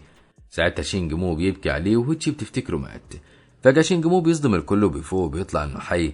الصدمة كانت من قدرته على تحمل قوة البرق دي كلها، ومش بس كده ده بيطير تاني وبيمتص صواعق البرق من تاني علشان يتكسر الحاجز اللي على المنصة. ساعتها شينجمو بيمتص كل قوة الرعد وبيدمجها في جسمه علشان يعيد فتح أوردة ومسارات القوى الروحية. وهوان لما بتشوفه وهو بيعمل كده كانت وكأنها شايفة بايجيو من المعركة القديمة وبتتأكد انه بايجيو. في اللحظة دي هوتشي كانت بتموت خلاص وشينجمو بيحاول يعالجها وينقذ حياتها. وهنا وهوان بترمي شينجمو بالمروحة السحرية كانت هتقتله هو وهوتشي. وفجأة بيظهر جيون اللي بيبعد المروحة بضربة واحدة وبيتخانق مع كونج علشان مش عارف يحمي هوتشي زي ما وعده من سنين. ولما شينجمو بيكلمه بيطلب منه يوافق على جوازه من هوتشي، بس بيتصدم لما جيون بيرفض وبياخد هوتشي وبيرجع القصر. بعدها تياني تشي بيظهر على المنصة وبيهدد كونج انه لو تعرض لعالم العفاريت او نزل جندي واحد هناك تياني تشي هيجي يدمر القصر عليهم. وهوان بتحس بالخطر من ظهور تياني تشي فبتقرر انها تزود قوتها الروحية في اسرع وقت علشان تقدر تواجهه لانه بشكل خطر عليها. وبتفتكر القوس السحري اللي بينج كانت ادته وبتستخدمه من جديد علشان قواه الروحية تساعدها توصل لمستوى اعلى.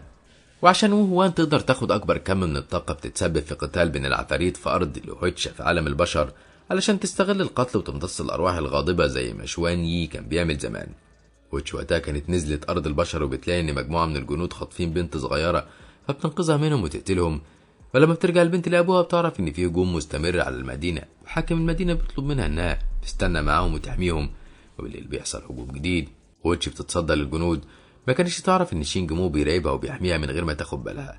بتعرف ان الجنود دول جايين بامر من التنين الثلاثي علشان ياخدوا تضحيات بشريه يستخدموها في قوته الروحيه. فبتبعت هوتشي رساله لتياني تشي تطلب منه يجي يقابلها لان المفروض ان عالم العفاريت بينه وبين العوالم التانية معاهده بمنع القتال بينهم. بعدها بنشوف كوانج راح يقابل جيون ويفكرهم باتفاق زمان انهم يتعاونوا علشان يرجعوا عالم الجنيات لقوته من تاني علشان ينجحوا لازمهم رمح القمر ورمح الشمس والصوت البنفسجي. فجيون بيستدعي شينجمو وبيتفق معاه انه يستخدم رمح القمر في المهمة اللي هيحتاجوا فيها. يانج بقى وسيون كانوا بيتقاتلوا، تنزل النيران السحرية على عالم البشر تدمره، وبالتحديد مدينة ديبي اللي هوتشي موجودة فيها. وهوان كانت في الصحراء بين العالمين بتمتص قوة الغضب والدمار والنفوس الشريرة علشان تبقى أقوى. أما شينج مو فكان رايح مع جيون علشان يستعيد رمح الشمس. وأول ما شينج مو بيقرب من الجبل اللي فيه رمح الشمس بيحس بطاقة غريبة وبينجذب له. في لحظة بيظهر رمح الشمس وشينج مو بيسيطر عليه، حتى جيون كان متفاجئ من قوته. ساعتها شينج مو عينيه بتتغير وزي ما تكون متوهجة بالنار وجواه قوة العفاريت. ولما بيمسك رمح الشمس قوته بتزيد جدا. في نفس اللحظة اللي بنشوف فيها تابوت كريستالي في كهف الجليد في مكان تحت البحر، تابوت بيتكسر من عليه التلج اللي كان مغطيه بقاله آلاف السنين. ولما شينج مو بيجي يسلم الرمح لجيون، جيون بيرفض لأنه كان عارف إنه بيقدمه له علشان خاطر يوافق على جوازه من هوتشي. ساعتها بيوافق فعلا على جوازهم. في لحظتها بتيجي فينجران تبلغ جيون بالحرب الدايرة بين العفاريت والجن في عالم البشر. وشينج مو بيتوجه على هناك على طول. في الوقت اللي كانت هوتشي استخدمت الأسورة السحرية وتحولت لشينج قو وتروح ساعة المعركة علشان توقف الحرب. وهوان بتظهر هي كمان وبتتقاتل مع هوتشي، بس تيان تشي بيظهر في الوقت المناسب، وكان هو بيتكلم هيقول ان ووهوان هي اللي قتلت يويمي، بس ووهوان بتهاجمه قبل ما يكمل الجملة وكانت عاوزة تقتله علشان تدفن السر للأبد. كانت مواجهتهم وقتالهم مع بعض بيتسبب في دمار عالم البشر وبينزل عليه نيران تحرق كل حاجة. ساعتها هوتشي بتشوف معاناة الناس وبتوقف قتالهم بسرعة علشان تحمي الناس، بس ووهوان كانت مصممة على قتل تيان تشي وبتهاجمه من جديد. ساعتها شينج مو بيوصل، ولما وهوان بتشوف معاه رمح الشمس بترجع وتختفي. ساعتها تيان تشي بيأمر كل جنود العفاريت انهم ينسحبوا ومفيش حرب او قتال تاني. بعدها هوتشي بتطلب من تيان تشي انه يساعدها في فك الختم اللي عليها علشان تسمح لوعي شين قو انه يظهر وتعرف تستخدم قوتها الحقيقية في حماية الناس. في الوقت اللي كان شينج مو مع هوتشي فجأة بيحس بألم في راسه وبيشوف يو شيوان معلمها اللي كانت بتدور عليه من فترة طويلة وبيحس بمكانه. وهوان بقى كانت خطفت تنين ثلاثي الرؤوس وبتخليه يخضع لها وبيتفق معاه انه ينفذ لها كل خططها. كانت بتخطط انها توقع شينج مو في مشكلة ويسرق منه رمح الشمس علشان يبوظ الاتفاق اللي بين جيون وقونج. ولما بنرجع لشينج مو كان انتقل للشاطئ مع هوتشي علشان يروحوا الكهف اللي فيه يو شيوان. ما يعرفوش ان التنين الثلاثي كان بيراقبهم وبيعرف تحركاتهم وبيروح يبلغها لوهوان. في الوقت اللي شينج مو وهوتشي بينزلوا الكهف وتيان تشي كان راح وراهم. الثلاثة لما بيدخلوا الكهف بيتفاجئوا بباب من الجليد عليه ختم سحري من آلاف السنين مش هيعرفوا يفتحوه. ساعتها شينج مو بيوجه ايده ناحية الباب بس فبيخرج منها قوة روحية بتفتح الباب في لحظة. دي كانت مفاجأة للكل، ازاي هو اللي يقدر يفتح الباب ومش هو اللي ختم التشكيلة السحرية علشان يشيلها؟ بس التساؤلات دي بتختفي لما بيدخلوا وبيشوفوا التابوت وفيه يو شيوان. ولما هوتشي بتجري عليه وبتتفاجئ بحاجة السحر، رمح السحر اللي مع شينج مو بس هو اللي بيقدر يكسره. في الوقت اللي كان شينج مو بيحاول يكسر الحاجز بيتفاجئ بظهور مجموعة من الجنود أو الشياطين اللي بعتهم وهوان مع التنين الثلاثي. تيان تشي وهوتشي بيتصدوا لهم على ما شينج مو يكسر الحاجز. لما الحاجز بيتكسر بيخرج وعي يو شيوان من التابوت اللي هو في الأصل باي جيو وبيندمج في عقل شينج مو وبينادي تيان تشي باسمه. ساعتها تيان تشي بيتفاجئ وبيحس إن اللي جنبه ده فعلا هو باي جيو. ولما بيحاولوا مع بعض يتغلبوا على التنين الثلاثي يعني تشي بيتصاب والتنين بيسرق رمح الشمس وبيختفي. وهما بيهربوا بسرعة قبل ما الكهف يتهد عليهم والتنين بيروح يسلم الرمح لوهوان. لما بيرجعوا القصر جيون بيحاول انه يفوق باي جيو اللي جسمه كان في التابوت بس كان في نوم عميق من بعد الإصابة اللي حصلت له في المعركة من سنين. بعدها جيون بيقول الحقيقة لشينج مو وبيعرف ان الرمح فقدوه. وهنا جيون لأول مرة بيبدأ يشك في وهوان، كان عاوز يعرف ايه السبب اللي يخليها تحاول منع ظهور عالم الجنيات من تاني. ولما بيرجع ليوم المعركة بيفتكر انها هي الوحيدة اللي شافت تيان تشي بيقتل يويمي، وان وقتها باي جيو ما قتلش تيان تشي فعلا، ده أصابه إصابة بس جديدة فأفقدته معظم قواه الروحية. هنا بيفهم انها ممكن تكون السبب في موت يويمي وان في سر كبير مخبياه. في الوقت اللي كان جسم باي جيو بيتجمد والحل الوحيد علشان يرجعوه للحياة ويفوق انهم يستخدموا برج الأرواح. بعدها جيو بيروح يقابل كونج وبيقول له على شكوكه يخليه يفكر هو كمان علشان موت معلمته يويمي ويركز في تصرفات وهوان علشان يتأكد من نيتها واللي بتحاول تمنع عالم الجنيات من انه يرجع تاني. في الوقت اللي كانت هوتشي راحت علشان تجيب برج الأرواح مش بتعرف تدخل القصر لأن يوشي الحارس بيمنعها وبيقيدها بقوة روحية. ولما هوتشي بتحاول تتغلب عليه مش بتعرف، بس هو بيسيطر عليها بيشوف ذكرياتها واللي عملته علشان تحمي عالم البشر وانها فعلا بتحمي الناس بيحررها ساعتها. ولما بيعرف انها عاوزة برج الأرواح علشان تنقذ صديقها بيقرر يديهولها بس بشرط ترجعه تاني في أسرع وقت، وهوتشي بتوافق. في الوقت اللي كانت وهوان راحت تطمن على كونج وبتشوفه قاعد معاه السيف اللي يويمي ادتهوله زمان، فبتعرف ان جيون قال له حاجة فكرته بالماضي وبتقلق. بنرجع لوتشي اللي كانت بتجمع باقي الكنوز السحرية اللي محتاجاها علشان تفوق يوشي وان، وشينج مو علشان يساعدها بيروح القصر في عالم الجنيات علشان ياخد النيران السحرية، وبتقبض عليه لأن وو هوان كانت عاملة له فخ. ولما وتشي بتعرف بتروح على هناك على طول. ساعتها كانت الملكة والكل بيحققوا مع شينج مو. هوتشي بتدخل القاعة بعد ما استخدمت الأسورة السحرية، وبقت شين قو بتتخانق مع وو هوان علشان هي اللي تسببت في الحروب وموت كل الناس دي، لغاية ما بتستفزها وبتخليها تظهر رمح الشمس. ساعتها الملك كونج بيحكم عليها بالنفي الأرض جيوي 100 سنة بعد ما شاب عينه كدبها. بس وو هوان كانت عاملة حساب كل حركة، وبيجي بوشي وبيتهم هوتشي إنها سرقت برج الأرواح منه مع إن هو اللي سلمه لها. بس يانج بأمر من أمه كان راح اتفق معاه على صفقة علشان يمنعوا القتل، لازم يشهد ضد هوتشي. ساعتها هوتشي بتطلب من قوانج مهلة تعالج صديقها وترجع البرج تاني وهتعاقد نفسها بالنفي. وعشان يانج يصعد الموضوع ويتسبب في حرب بأي طريقة، بيروح يهاجم المكان اللي كان فيه برج الأرواح ويحرر الأرواح الشيطانية ويخليها تهاجم الكل. أصلا كان في معركة هتقوم بين العفاريت والجنيات بسبب كنز سيد العفاريت اللي اتسرق. هو ما اتسرقش ولا حاجة، تيانيتشي هو اللي سمح لفينجران تاخده علشان يفوقوا يوشي وان أو باي جيو. وجيوان بيوصل أرض المعركة في الوقت المناسب وبيمنع الكارثة اللي كانت هتحصل. أما هوتشي وشينج مو فكانوا بيحاولوا السيطرة على الأرواح الشريرة لغاية ما بيعملوا حاجز يمنعهم من غزو العالم. بعد هوتشي بتستخدم الكنوز الثلاثة في إنها تعيد يو شيوان وتختمه بختم سحري بيخليه يتحول لروحه البدائية ويتحبس في برج الأرواح علشان يرجع تاني بعد 100 سنة. وال100 سنة دول كانت هتقضيهم في مدرسة باي جيو القديمة لأن ده المكان اللي اتنفت فيه. وهوان بقى كانت في أرض جيوي في المنفى بتاعها، وتقرر إنها تستخدم الفرصة دي في إنها تتدرب وتقوي طاقتها الروحية استعدادا للي جاي. ووتشي وشينج مو بيعملوا زفافهم في عالم البشر. ساعتها بتيجي تشاو ار تستنجد بجيان لأن يانج راح يقتل ليشو، ولو ده حصل بوابة الأرواح الشريرة اللي هو بيحرسها هتتكسر والأرواح الشريرة هتغزو العالم. وبسرعة ووتشي وشينج مو وجيان بينتقلوا على قصر الأرواح الشريرة، بس كانوا اتأخروا لأن يانج كان بيتقاتل مع بيشو وأصابه إصابة خطيرة. ساعتها جيان بيمشي هو وتشاو ار وبياخدوا يانج معاهم بالعافية، أما شينج مو فبيعالج بيشو على قد ما بيقدر، بس هو كان هيموت ويقول لهم إن هنا بأمر من باي جيو، لأن من وقت الكارثة اللي حصلت في عالم الجنيات والعوالم الثلاثة كانت في خطر إن الأرواح الشريرة تسيطر عليها. ساعتها هوتشي بتقول له إنها هي اللي هتحمي العوالم الثلاثة. وفي الوقت اللي بتروح هوتشي مدرسة باي جيو القديمة، تيانيتشي مش بيفارقها وبيخليها معاه طول الوقت علشان يحميها. وهوان في أرض جيوي كانت قوتها زادت، وطول الوقت بتستخدم القوس السحري علشان تزود قوتها الروحية، ومش بتشيل من دماغها فكرة القضاء على تيانيتشي. كانت بتمتص القوى الروحية من جنود عالم العفاريت وتسببت في مشكلة تانية، وقوانج ما كانش عارف أبدا إنها هي اللي ورا كل الشر ده. في الوقت اللي أمر قوانج ابنه جيان إنه يروح عشيرة العنقاء علشان هو اللي يحكمها ويتولى أمورها. وطبعا وهوان لما بتعرف بتتضايق لأن بقى لها سنين بتحاول إنها تكون هي الحاكمة والمسيطرة عليهم. هي كانت خايفة السر اللي دفنته في غابة وو تونج، وكانت عاوزة تضحي بكل عشيرة العنقاء علشان تمتص قواهم الروحية وتبقى قوة. وفي الوقت اللي كان جيان راح غابة وو تونج لعشيرة العنقاء بيتعرض لهجوم من الأرواح الشيطانية اللي بتتحكم فيها، وبيتقابل بالصدفة مع فينجران وبيعرف منها إنها جاية تقابل شيخ القبيلة اللي بعت لها رسالة يقول لها إنه عارف أصولها وعاوز يقابلها علشان يقول لها الحقيقة. ساعتها جيان بيروح معاها، وشينج مو ساعتها بيقابلها وكان هيهاجم فينجران وبيقول عليها شيطان وبيأمرها ترجع لشكلها الحقيقي، وبيقول لجيان ما يتخدعش فيها. ساعتها فينجران بتأكد له إنها فينجران فعلا، وشينج مو بيتأكد لما بيسألها عن حاجة كان قال لها يوم زفافه. وشينج مو بيقول لهم إنه كان بيتتبع الأنفاس الشيطانية لغاية ما وصل لعشيرة العنقاء، وإنه لما وصل هو وتشاو آر وراح يدور على شيخ العشيرة بيتصدم لما بيلاقي كل عشيرة العنقاء مقتولين، والشيطان اللي قتلهم كان واخد هيئة فينجران وتعمد يظهر لشينج مو علشان يشككوا فيها. محدش كان عارف ايه اللي خلى الأنفاس الشيطانية دي تظهر دلوقتي مع إنها اختفت من وقت المعركة الكبيرة وقت كارثة الهوندوين لما قتلوا شواني. دلوقتي كان لازم إنهم يلاقوا تشاو آر اللي خطفتها القوى الشيطانية، ولما شينج مو بيلاقي تشاو آر وبيحررها من القوى الشيطانية كانت باقي القوى الشيطانية بتهاجم فينجران وجيان. فجأة القوى الشيطانية بتحاوط شينج مو وبتقيده وكانت هتقتله، لما حاول إنه يتحرر منها مش بيعرف.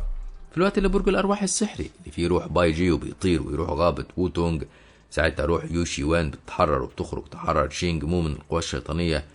الغريب إن كل حركة كان شينج مو بيعملها في مواجهة القوى الشيطانية كانت هي نفس الحركة اللي يوشي وان بيعملها، زي ما يكون عقل واحد اللي بيحرك الاتنين. وبعد ما بتختفي الأرواح الشريرة بيدرك شينج مو إن ده يبقى باي جيو، بيندمج وعي يوشي وان وشينج مو والاتنين بيبقوا باي جيو.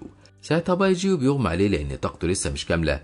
وفي الوقت اللي كانت وهوان في أرض جيوي وكانت بتتحكم في الأرواح الشريرة اللي كانت في عشيرة العنقاء، وكانت خايفة جدا من ظهور باي جيو تاني، بس اللي بيطمنها شوية إنها بتشوف ظاهرة قتل الجنيات حواليها بدأت تزهر. وبنرجع غابة ووتونج.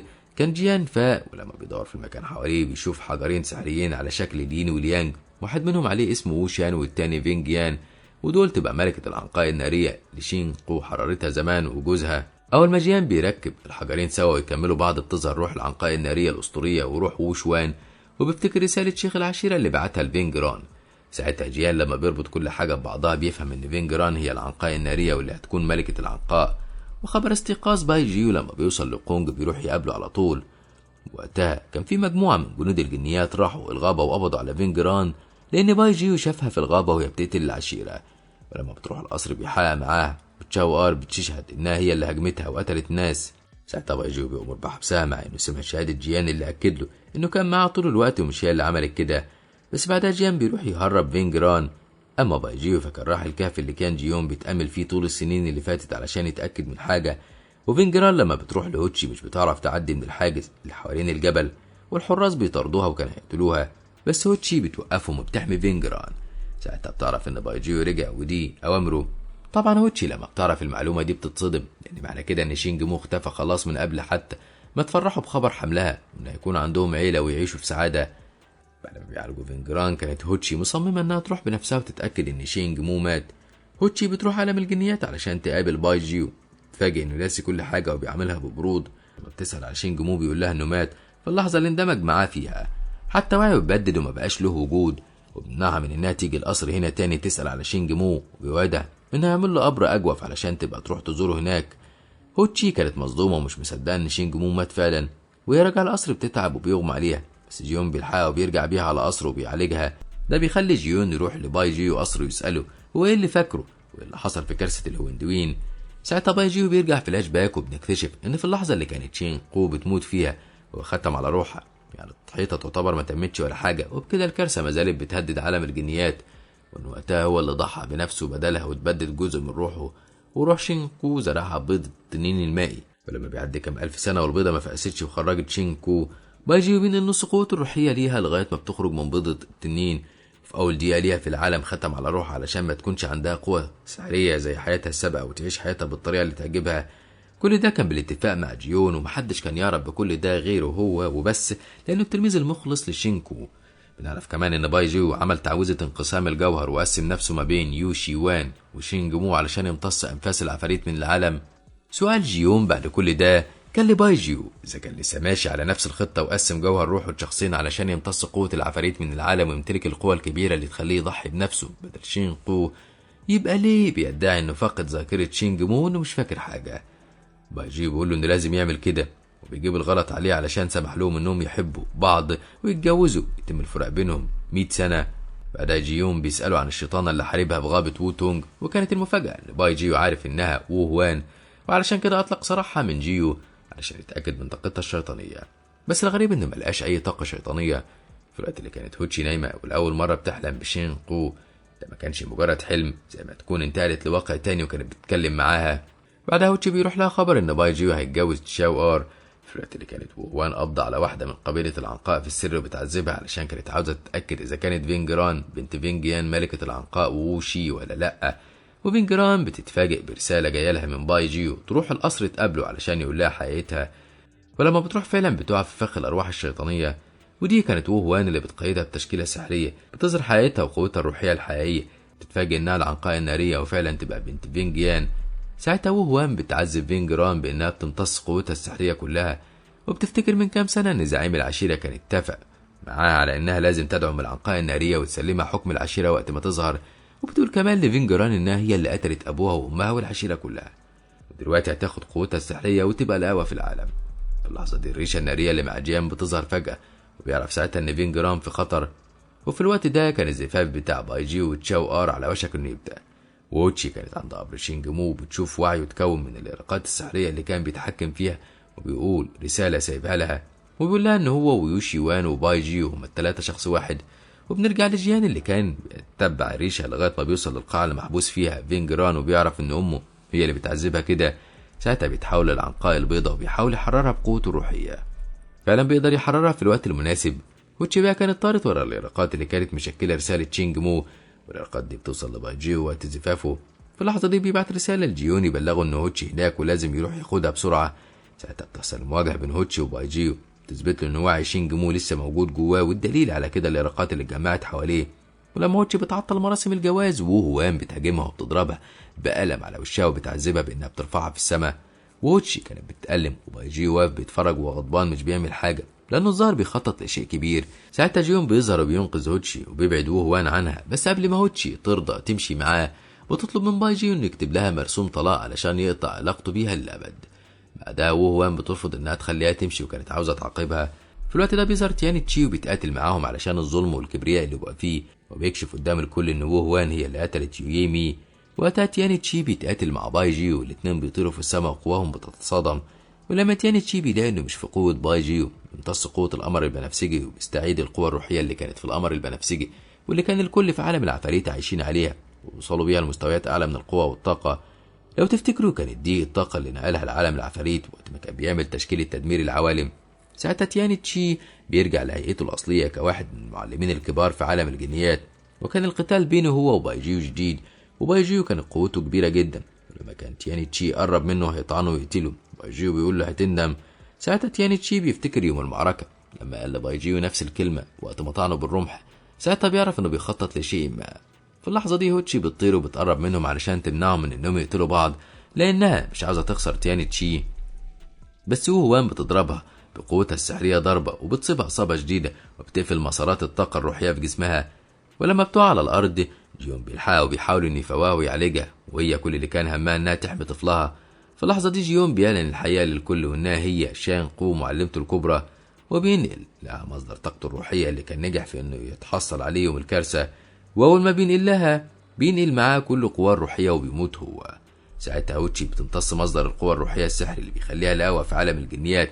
بايجيو كان بيعمل كل ده علشان يفصلها عنه ويبعد عنها كارثة الهوندوين، وهو وتياني تشي بيحاولوا يقنعوها انها ما تمتصش الطاقة دي، بس هوتشي بتصمم على انها تمتصها كلها علشان تنتقم من بايجيو، واللي خلاها فقدت شينجمو وجيون وكل اللي بتحبهم.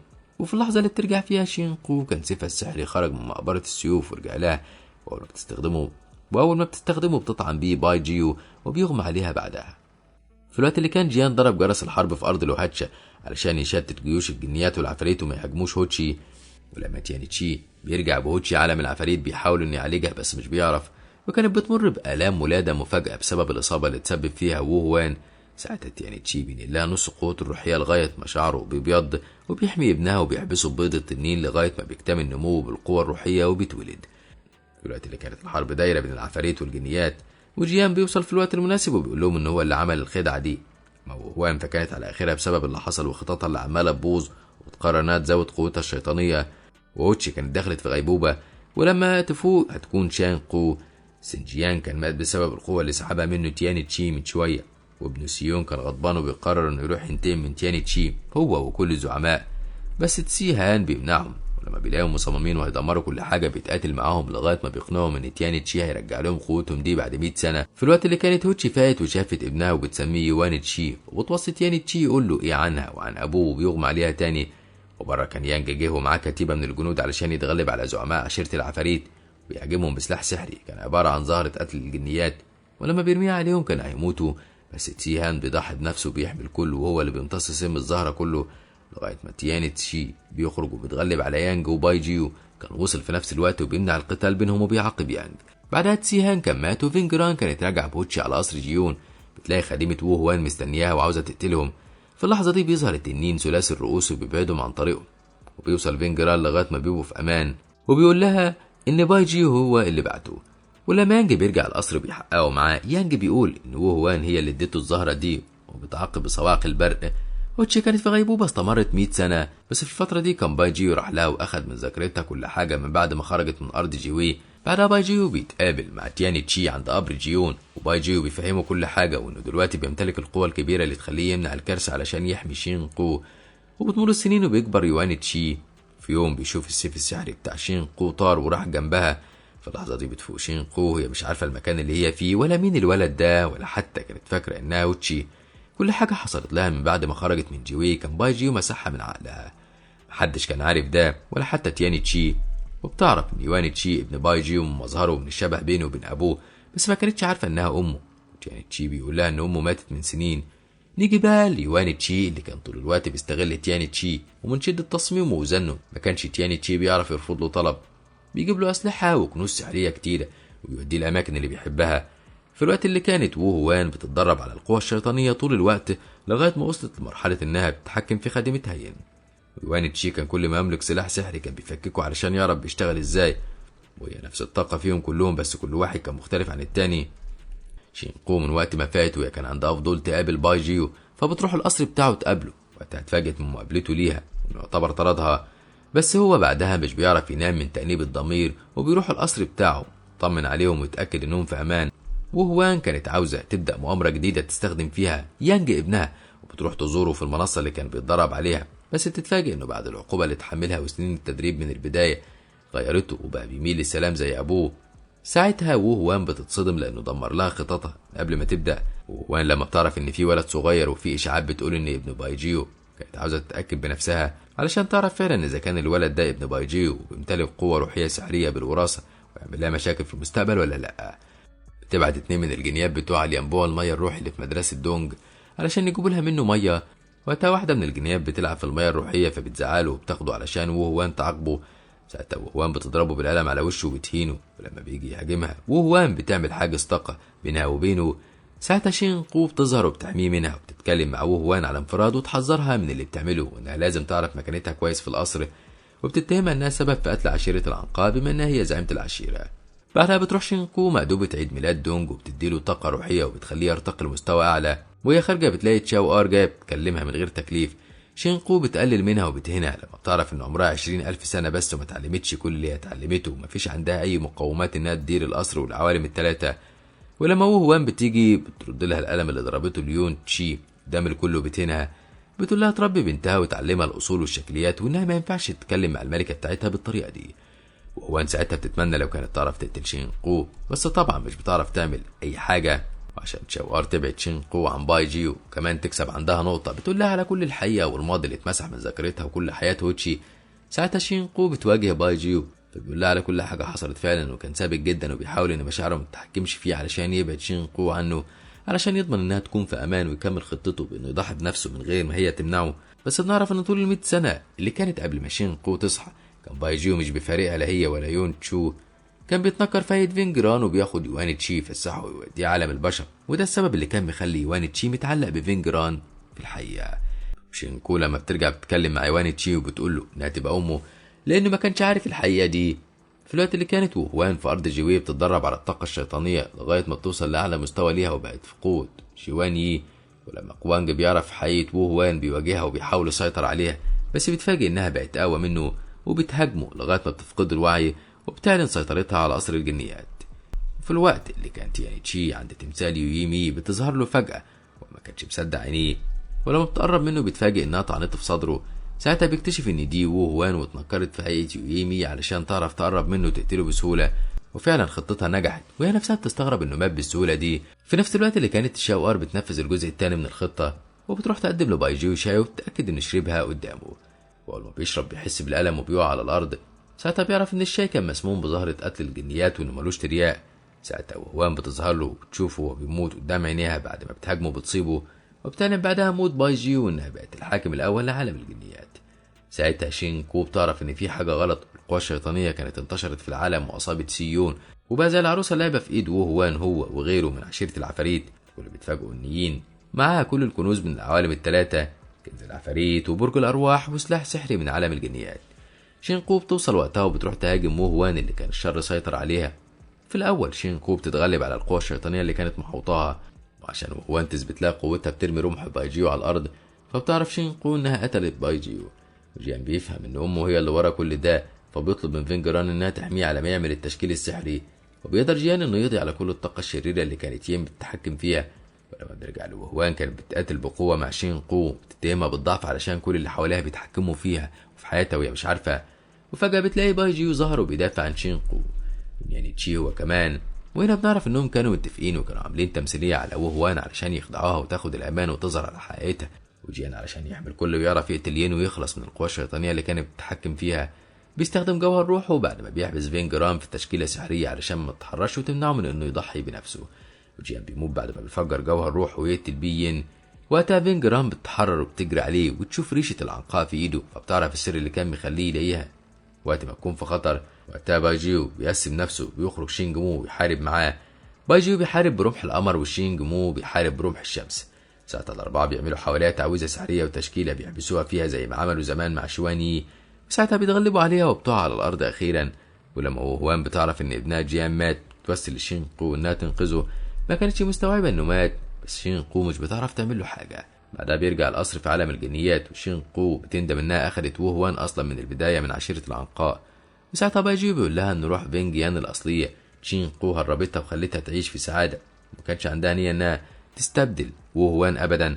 يعني كل اللي ووهوان عملته كان بسبب سوء ظنها. حكموا عليها بالإعدام وهيتنفذ الحكم بعد 3 أيام. سيون بيقرر إنه يخلي العالمين عايشين في أمان ومش هيحارب أبدا تخليدا لذكرى جيان. خوانج بقى بيروح يتوسل لشينقو إنها تعفو عن ووهوان وبلاش تعدمها، بس شينقو بترفض. وساعتها خوانج بيروح أرض لوهيتشا. خوانج قرر يضحي بنفسه ويفجر جوهر روحه في الأرض القاحلة دي علشان طاقته الروحية تخدر الأرض من تاني. وخوانج بيتحول للتنين الحجري، والصحراء بترجع غابة خضراء من تاني علشان يحمي عالم العفاريت والجن ويحافظ على الحدود بينهم. وبيبعت رسالة للمستشارية يقول لهم إن فينجران هي الوحيدة اللي تنفع تكون على عرش الإمبراطورية. بعدها ينج بيرفض إنه يسمع كلام أمه تاني، ولما بتزعله بتقول له إنها كانت بتعمل كل ده علشان تحافظ على عائلتها. ينج بيقول إنها غلطانة وتسببت في موت جيان وخوانج.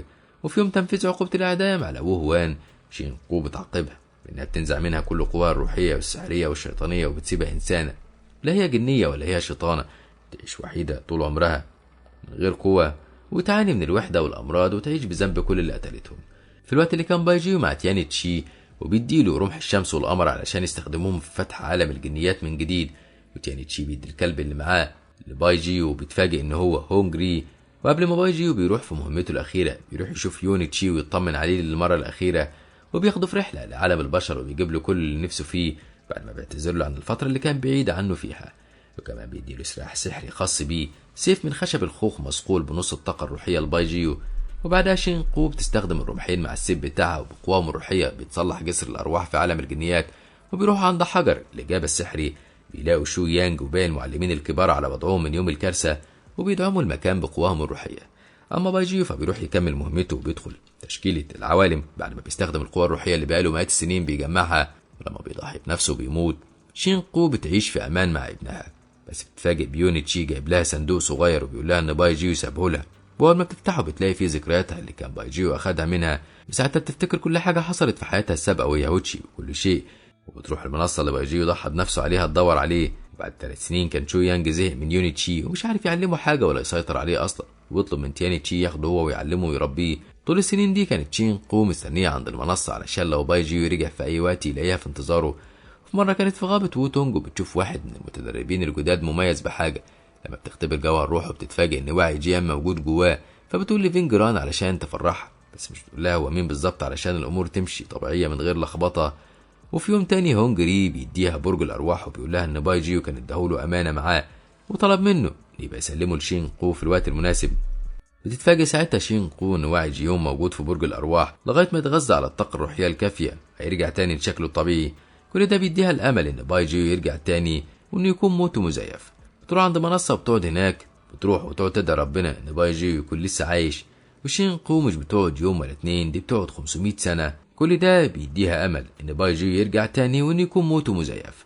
وشينقو مش بتقعد يوم ولا 2، دي بتقعد 500 سنه على كده، لغايه ما بيظهر في يوم بايجيو فعلا وما كانش ناسي حاجه، فاكر كل شيء وكل حرف. ودي كانت فرصته التانية علشان يعيش حياته مع حب عمره وابنه الوحيد. وكده يخلص الفيديو بتاعنا النهاردة. لو عجبك ما تنساش دعمنا باللايك والشير للفيديو، وما تنساش الاشتراك في القناة وتفعيل الجرس علشان يوصلك إشعار بكل جديد بنعمله.